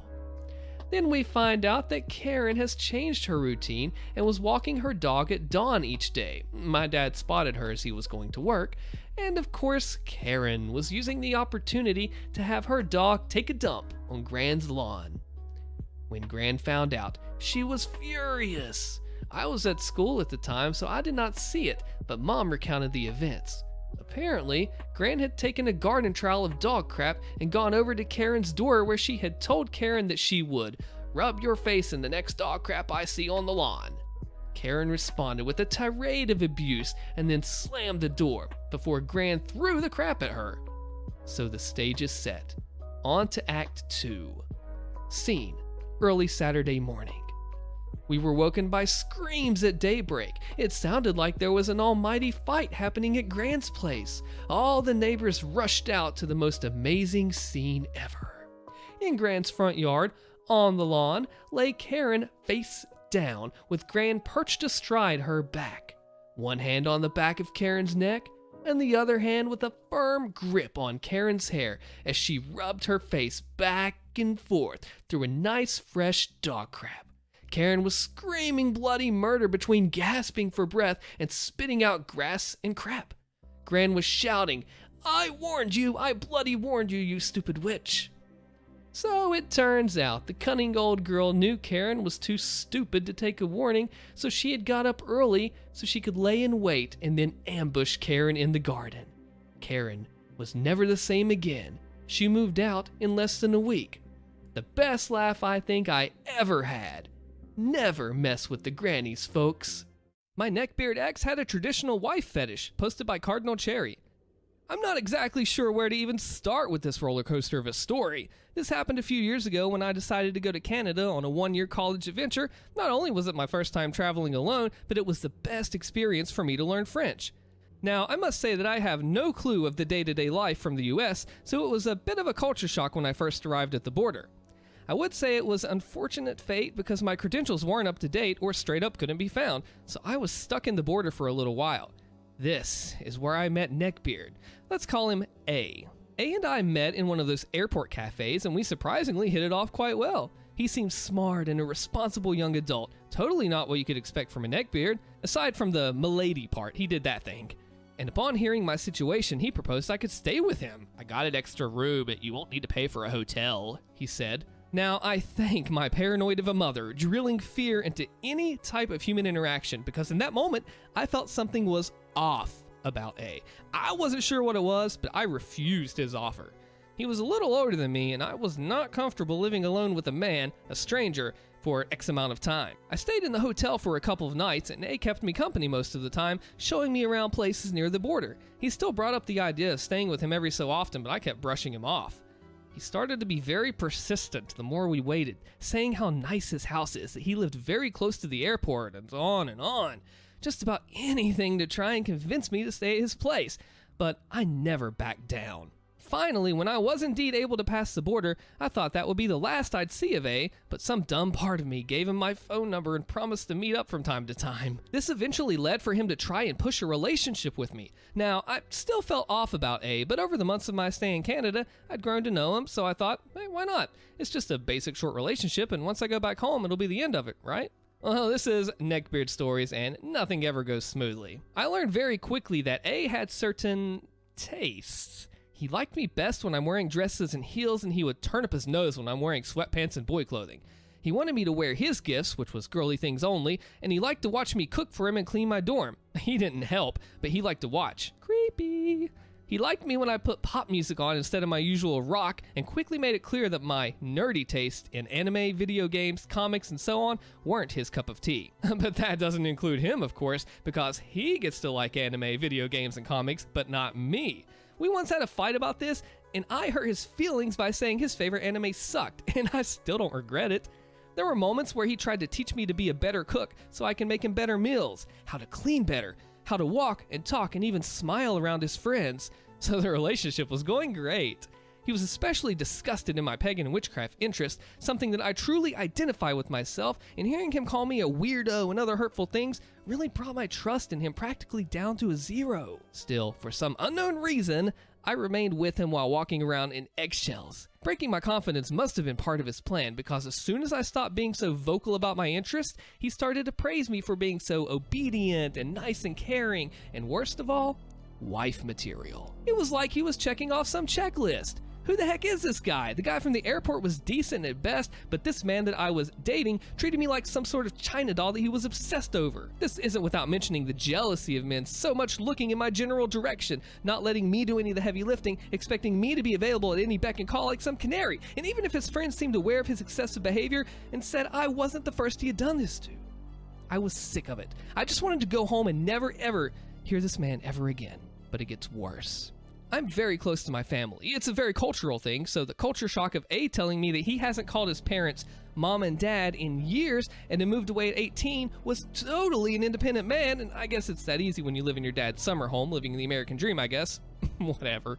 This means that I received many texts and calls from my parents, something that A found weird and like the rest of my existence. But he was shocked, above all, that my parents didn't look like me. My whole family is very dark-skinned, but I was born extremely pale, so anyone that doesn't know me wouldn't put the connections. And A threw a fit. Why didn't you tell me your family was black? I was confused. My hometown is very diverse, so I didn't see the issue with mentioning my family's ethnicity. He always knew I was a foreigner, so I didn't think he had an issue with it. I didn't think you'd care. You know I'm not from here. Are you adopted? Now I'm getting agitated because it's been months of this questioning. I am tired and my self-worth is non-existent, and the last thing I need was him making me feel more like an alien. What? No, why would you think that? No reason. You're perfect. But your family. My family is what? Well, I just don't want our children to have their genes. Excuse me, children? This man, honest to God, thought I wanted to spend 1 second in his bed and have his children. A and I had never had anything during my stay. He pushed the idea, but I always tried to start something and I never gave in. A, I am 19. I have my whole life ahead of me. I don't want your children. A didn't take that well. He continued to scream for a while between his expectations of what I should be to him and my own ambitions. It almost got so bad that the student next to me knocked on the door to check on us. I soon kicked A out and never saw him again. At least until the very end of the year. A was being extremely quiet, something that was never normal, and it was honestly freaking me out. While I was getting ready to leave and finally go home, I got a call from A's best friend. Let's call him B. B was also a decent guy. I could say we were friends for the time I dated A, but he was also well aware of my hate for A at this point. So much so that he strictly told A that I hated him, and I assumed that he was on my side out of pity, maybe knowing this wasn't the first time A has had trouble with women. Go figure. So I tell him everything that happened, how A had been treating me with his weird obsession and being the perfect wife, and his issues with my family's ethnicity. Not me, of course. I have the perfect skin tone, so it's okay. Yes, he said that. And I told him that I would be leaving, so just to pass the message, I'm done with him. I wanted nothing to do with A. If he was being a coward somewhere, that wasn't my issue. I had my plane ticket and I wouldn't have to go anywhere near him ever again. But guess that was too good to be true, because A appeared at the airport. What are you doing here? I asked. I'm here to pick you up. My blood ran cold. Pick me up? What for? I'm going home. He starts to get aggressive really quickly, and honestly, it scares me. I had refused most of the advances that A made towards me, and thankfully he wasn't forceful with his intimidating height. He was like 6'4" compared to me, 5'2". He was freakishly tall. But this time, he seemed to get sick of my resistance, something that thankfully never broke from me. Listen to me, you're going to stop this nonsense already, and you're going to get in my car and go back home with me. I truly felt like crying. I had a feeling that if I step into that forsaken summer house of his, I would never leave ever again. I'm not going anywhere with you. Leave me alone, A. And I ran. Yes, it was childish, but I was scared and I'm tiny and I can hide pretty easily in the crowd, so A lost sight of me fairly quickly. The jerk had the audacity to stay in the airport until my flight was called, and finally I was heading back home. I remember crying inside the plane, and once I arrived back home, I was terrified of seeing him there, waiting. Thankfully, I don't think he followed me. I remained paranoid for months after it happened, and I truly think he would have gone after me if he knew where I lived. He never bothered to learn about my hometown. And after months of nothing, I could finally breathe. I'm definitely never going back to Canada. Now here's some more crazy things that happened. A made it very clear that I should sit a certain way when out for dinner. He always compared me to his ex, saying she cheated on him for someone better. And now that I think about it, I don't blame her. Cheating is still bad, but dealing with A was a nightmare. He constantly judged my looks and almost always liked to choose my clothing and even tried to throw away some of them. A really liked the color gray and convinced me once to change my hair from red to gray, and it completely fried my hair and I had to go get a pixie cut soon after the breakup. Whenever I acted out of line, he would always talk in a patronizing way of how I shouldn't scream at him because it made me look crazy and it was simply not how a woman should act. He pretty much blamed me for any inconveniences, even when he had no money, and he said I was too high maintenance. I didn't even want his stupid gifts. One time, I brought a gift from my hometown, and he completely judged the heck out of it because the packaging had a little bit of sand on it. A had this little thought that I lived in poverty because it's not the US, so the sand thing just made my gift look cheap to him. Wow, that is harassment through and through, and I am glad that you got out of that guy's sight. When a ranked player hits on a casual, posted by CJ Wells, 13. The setting. Walking through the food court at your community college, you see an attractive girl playing a game on her laptop. This is a game you used to play and have a lot of experience in, and you really want to talk to her, so you figure that it'll serve as a good point of conversation to open a dialogue between you. Great, lovely, totally acceptable, if executed correctly and respectfully. What he thinks happened. You initiate the conversation by tapping on her shoulder and referencing how old and played out the game is. She takes out an earbud and gives you a look that seems responsive, so you ask about what deck she plays. Having no experience with these particular decks, and noticing that she's only stage 12 and probably doesn't know any better, you decide to dazzle her by describing your competitive decks in great detail, eventually commandeering her laptop to show her your builds and how to get them. After a while of explaining your superior tactics and expedient duel victories, from which she is surely impressed and soaking wet, she says she doesn't play competitive and isn't really interested in dragon decks. What? What does that even mean? Surely you've misheard her. Winning is the whole point of the game, right? She'll never win like that. You ask her why, but you're too dumbfounded to hear her response. Something about insects or plant or some other weak build. You shake it off, and in a last-ditch effort, claim that you've never played competitive either, but in ranked, you are Legend 3 tier, maintaining your dignity, but appearing relatable. Nice catch. Time to relate it back to the real world so you can get her number. You decide to tell her that you deleted the game a long time ago because winning got too tedious. This will emphasize to her that, again, you were an incredible player, but being so much better than everyone else became boring, and you became too busy and important to continue dealing out whoopings every day. She nods, speechless, clearly astounded.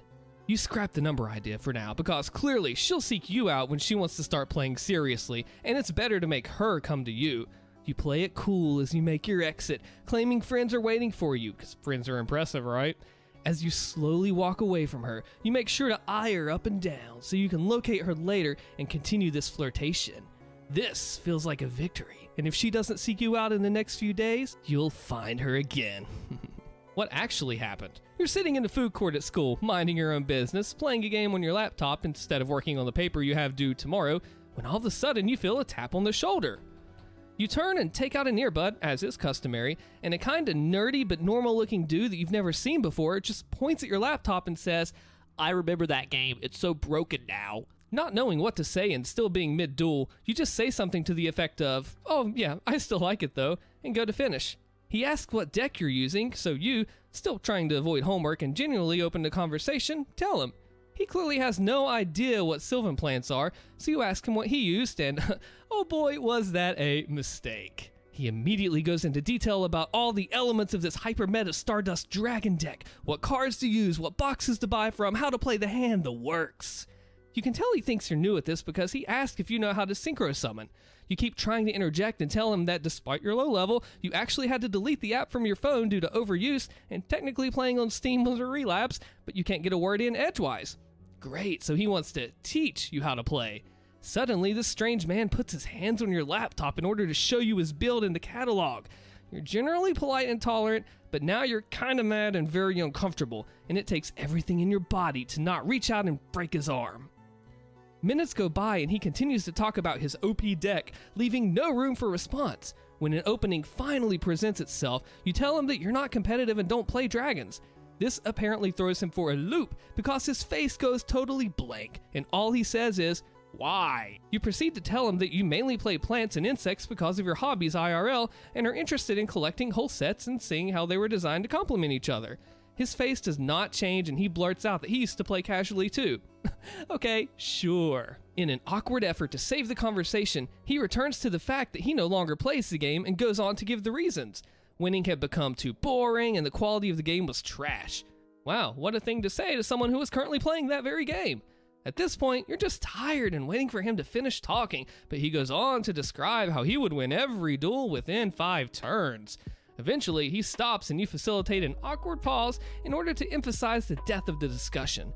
He takes the hint and goes back away, citing some of his friends were waiting for him. As you turn back to your laptop, you feel eyes on you and you look back to catch him creepily running his gaze down the length of your body. You shudder, return to your game, and try not to think about what just happened. Rude, inconsiderate neighbors. Appreciate any help or thoughts. Posted by Limp Initial 6478. I, a 27 female, and my boyfriend, 27 male, recently bought our first home in a townhome community. It's a nice starter home with 2 bedrooms, 2 full baths, and a decently sized backyard for our 2 dogs. We live on the bottom floor of our 2-story building, and since we moved in, our living situation has been quite unpleasant.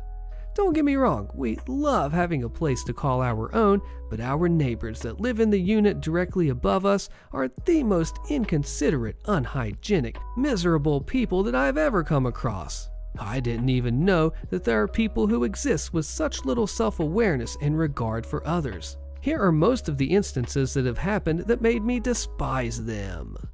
First off, they are heavy smokers of both legal and illegal substances. Now, I don't care if people smoke, to each their own, but most days it smells like they're hotboxing their house. The smoke seeps through our bathroom vents and through our windows, fills our house to the point that I feel like I'm secondhand smoking. I'm pretty sure they are not supposed to be smoking in their house per the community's house rules, plus there are designated smoking areas. On top of the smell, we constantly find cigarette butts, ashes, and lighters in our backyard and in front of our front door. They have a small balcony that sits right above our back porch and a foyer that extends above our entrance. They also disgustingly cough a lot, like all hours of the day, and spit off of their overhang onto what is our property. Secondly, on top of being heavy smokers, they're also heavy drinkers. On at least 2 occasions, the man has dropped a beer bottle off of his foyer and it cracked right in front of our door. We have a Ring camera and caught him picking up a few larger pieces of glass, but leaving the rest. We ended up cleaning it because I was worried that my dogs would step on the glass or that we could be the ones to get fined by the HOA if they saw broken glass in front of our entrance. They also have a dog. I don't blame the dog for anything. He seems like a nice dog. But he is a pit bull terrier mix, and I have not once seen them take him for a proper walk. I always hear him running wild upstairs, probably from all the pent-up energy of being stuck inside all day. We have found large chunks of bones in our backyard from their dog, most likely pushing it over the balcony, and once found a chicken bone with ants all over it in our backyard, which my dogs easily could have eaten or led to an infestation in our house. I've also seen them let their dog out to use the bathroom, mind you, off-leash, which is also against the house rules, and there have been at least a couple of instances where the dog pees right on my car, since we all share a common parking area. Again, I don't blame the dog, But I witnessed the owner just standing there watching his dog pee for a good 10 seconds on my back bumper while not saying anything. While this doesn't necessarily hurt or put anyone at risk, it's still terribly annoying. The reason we haven't gone out of our way to talk to them about how their behavior and way of living is affecting us mostly is because we are very non-confrontational people, but also we have heard our other neighbors who live directly next to them confront them, which led to yelling matches and cops being called on multiple occasions. Even after the back and forth and the cops showing up, their behavior doesn't change, and if they don't get even the slightest sense of self-awareness from their next-door neighbors bringing it up, I doubt a couple of 20-something-year-olds asking them to contain their waste will make any sort of difference.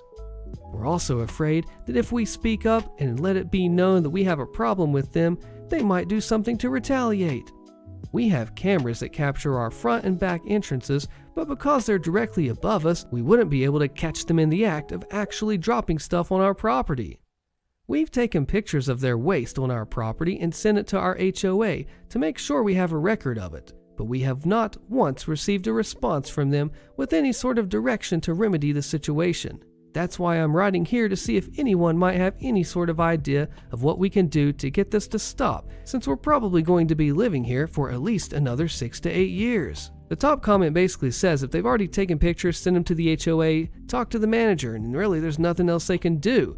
And he says, and look, I know it's not easy doing anything out of fear of retaliation, and because you have to live so close to them, but if the other neighbors have taken issue, then they're not alone. Talk to the manager directly, show them the pictures, absolutely call the cops, and keep calling them until they actually do something about it. Not your trash can, posted by Extra Entertainer 986. I promise more stories, so here's another one, also during the county fair. This one's just weird.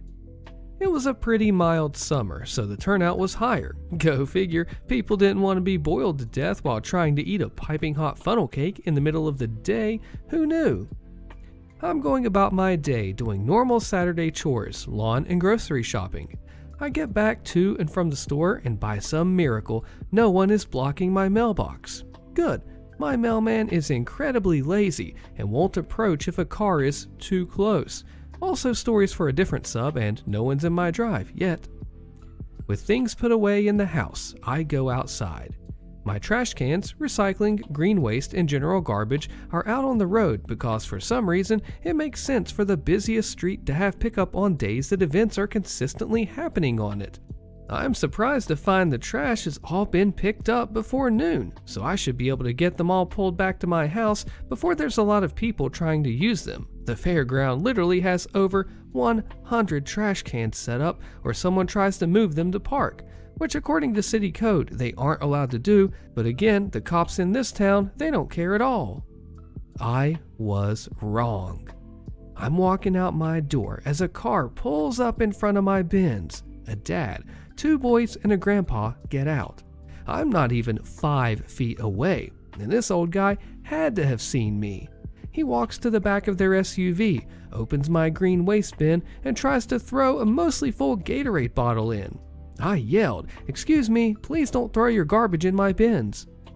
The old man turns to me, puts his hand to his ear, and goes, "What?" like he's hard of hearing. I'm not deterred by this because, unless he's colorblind and mostly visually impaired with dementia, he knows better. I repeat myself, "Please don't put your garbage in there." The dad of the boys calls out, "Come on, Dad, let's go."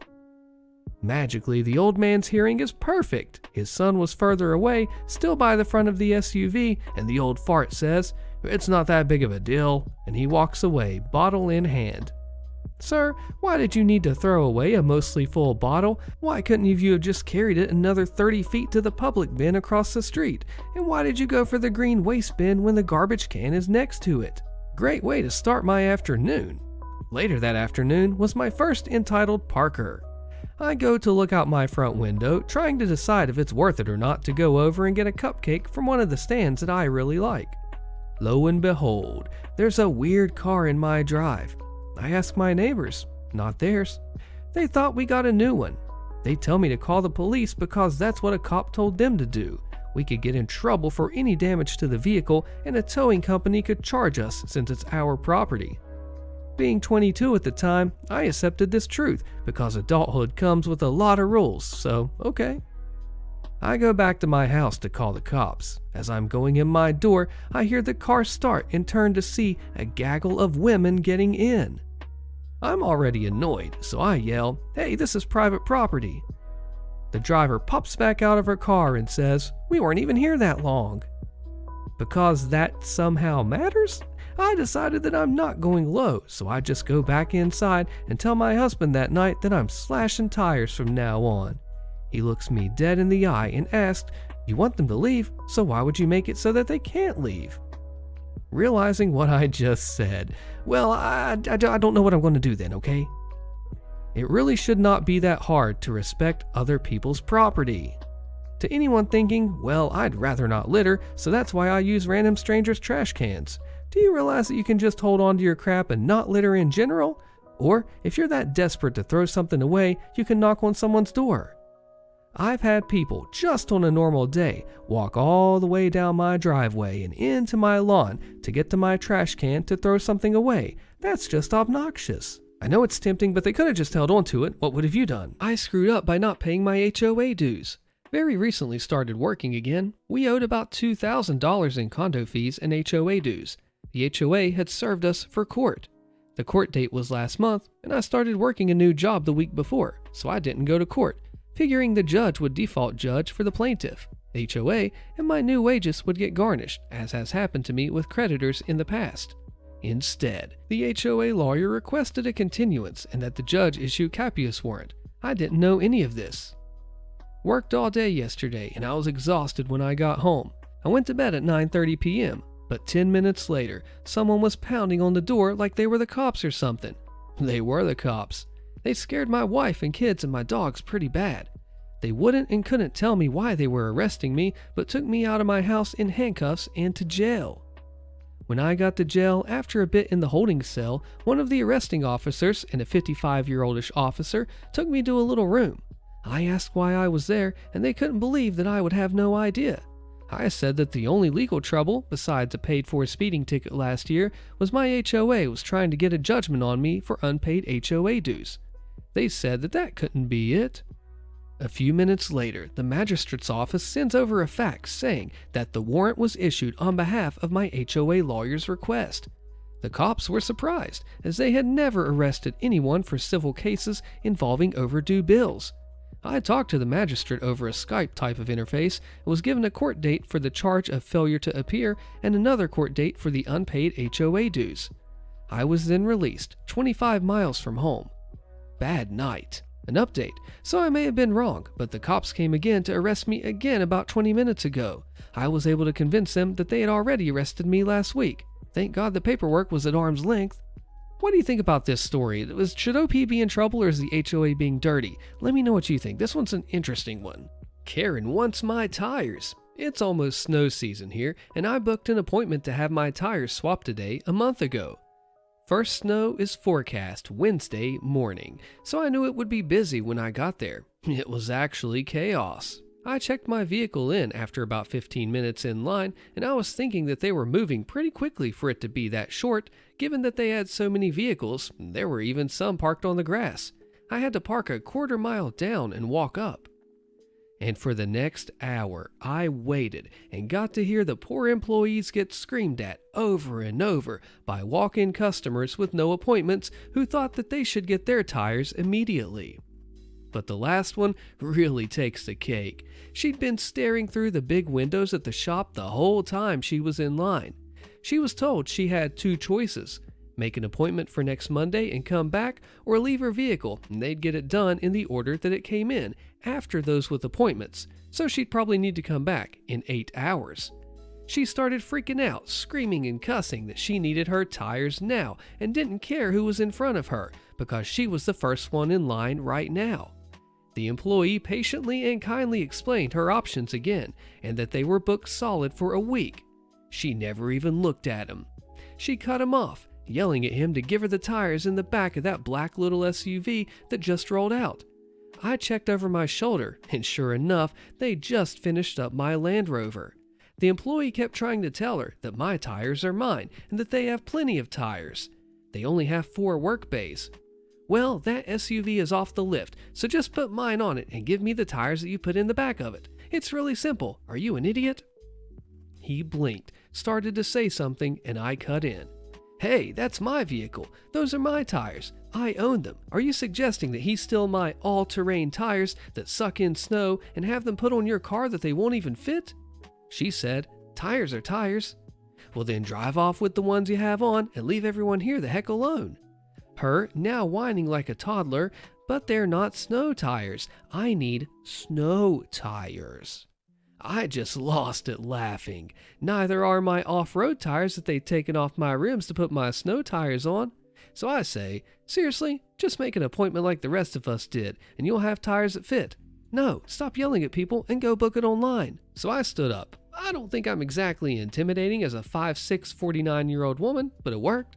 She left, and several others in line followed her out. I felt bad about that, honestly. So I say to the employee, sorry you lost business there, but my vehicle is done? He was laughing but trying to hide it. Apparently, everyone that left had been in earlier yelling at them too, so he didn't mind. I still don't understand what her thought process was in the whole thing.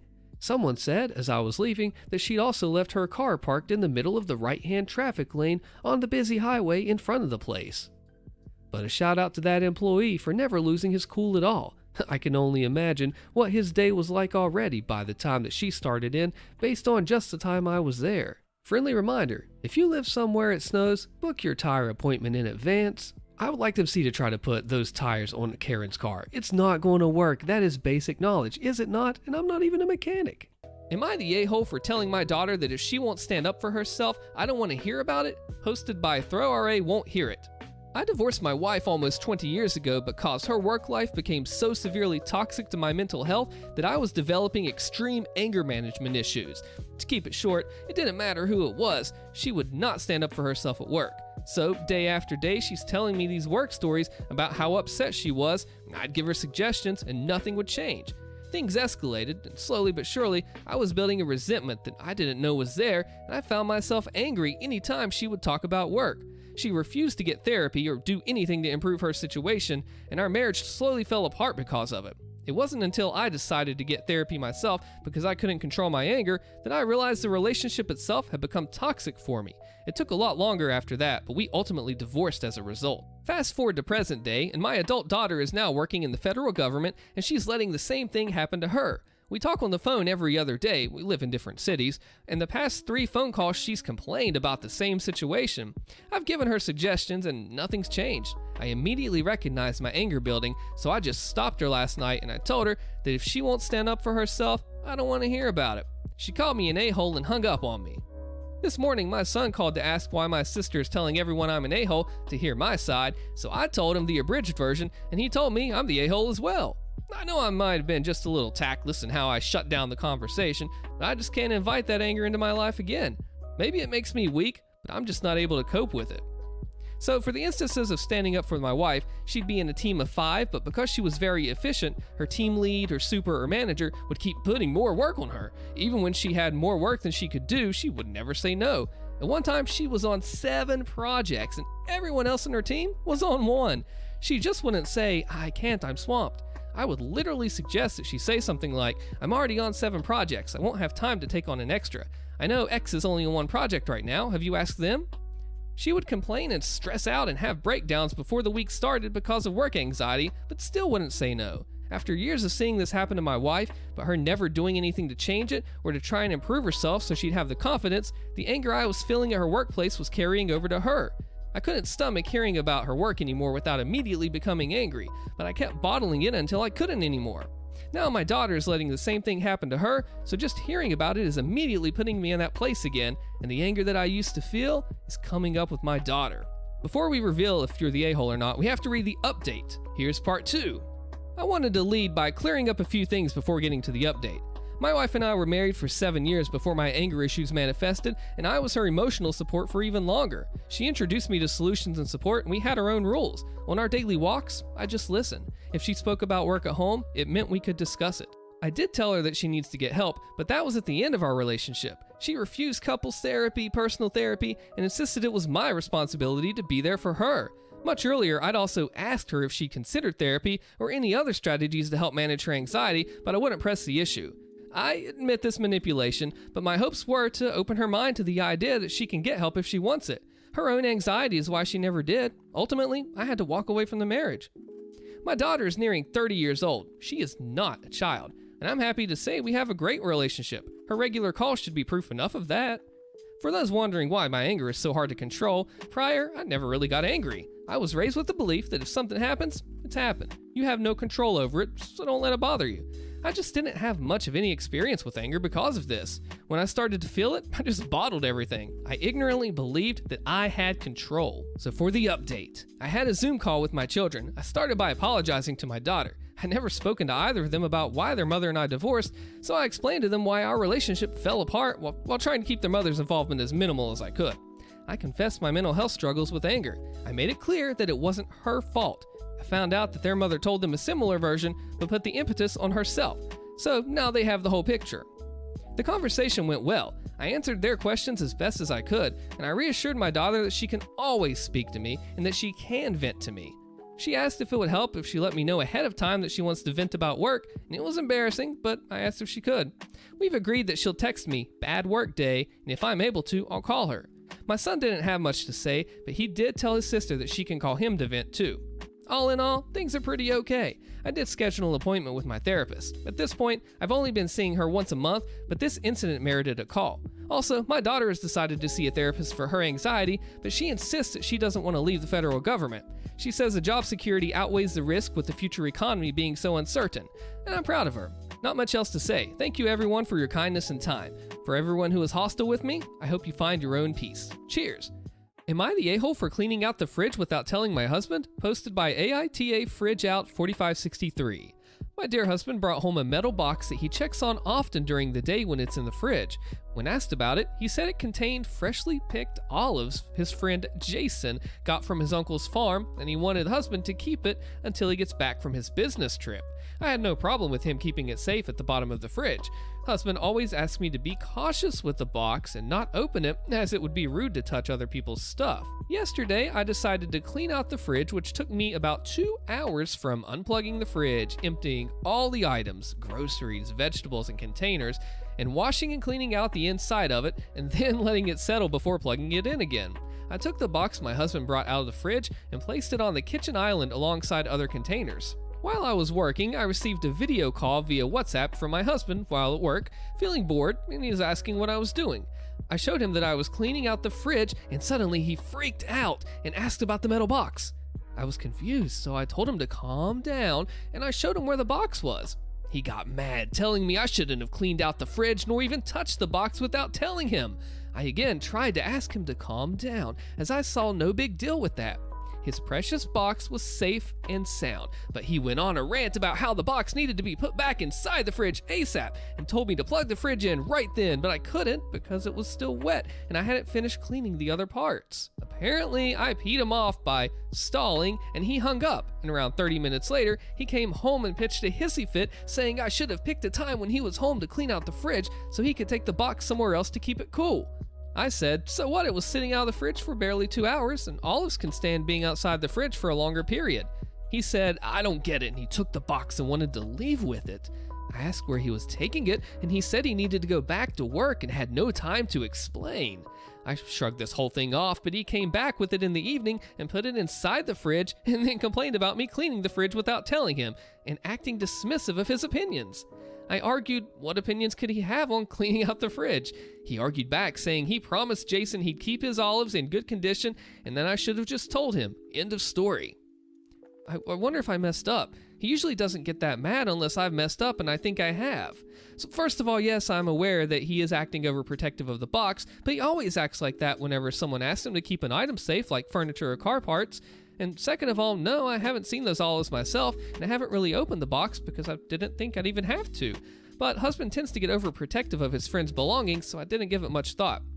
Because, you may have been wondering, yes, I did unplug the fridge before cleaning it out since I did heavy cleaning. You can see it's a common method. Just Google it. If you're curious, I do it all the time. And to give some more info, the metal box does look like a container of some sort, but husband calls it box, so I didn't think it's much different. Am I the a-hole for not leaving some of my gaming consoles behind when I moved out? posted by Wimpsim.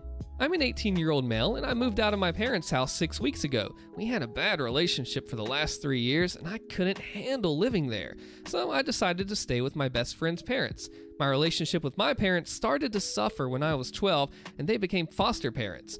Life changed pretty hard. They started taking in kids with all kinds of complex needs, and it led to them taking a sibling set when I was 13, and I had to give up my bedroom and move into my dad's old office, which was a box, so the boys and the girls could have rooms big enough to share.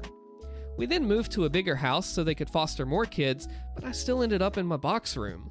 Then we fought about me having a job and not treating my step-siblings now that I had money of my own. From there, we pretty much fought about everything. They told me I was selfish and ungrateful, and I had so much that the least I could do was try to be a good big brother and embrace the fact they wanted to help kids. I just resented ending up in a box room and being expected to spend money on these kids. It felt like being shoved into a tiny room should have been enough sacrifice, but no. What really peed them off was how little I wanted to take part in the day-to-day stuff like therapies, doctor's appointments, taking them to and from school, and so on.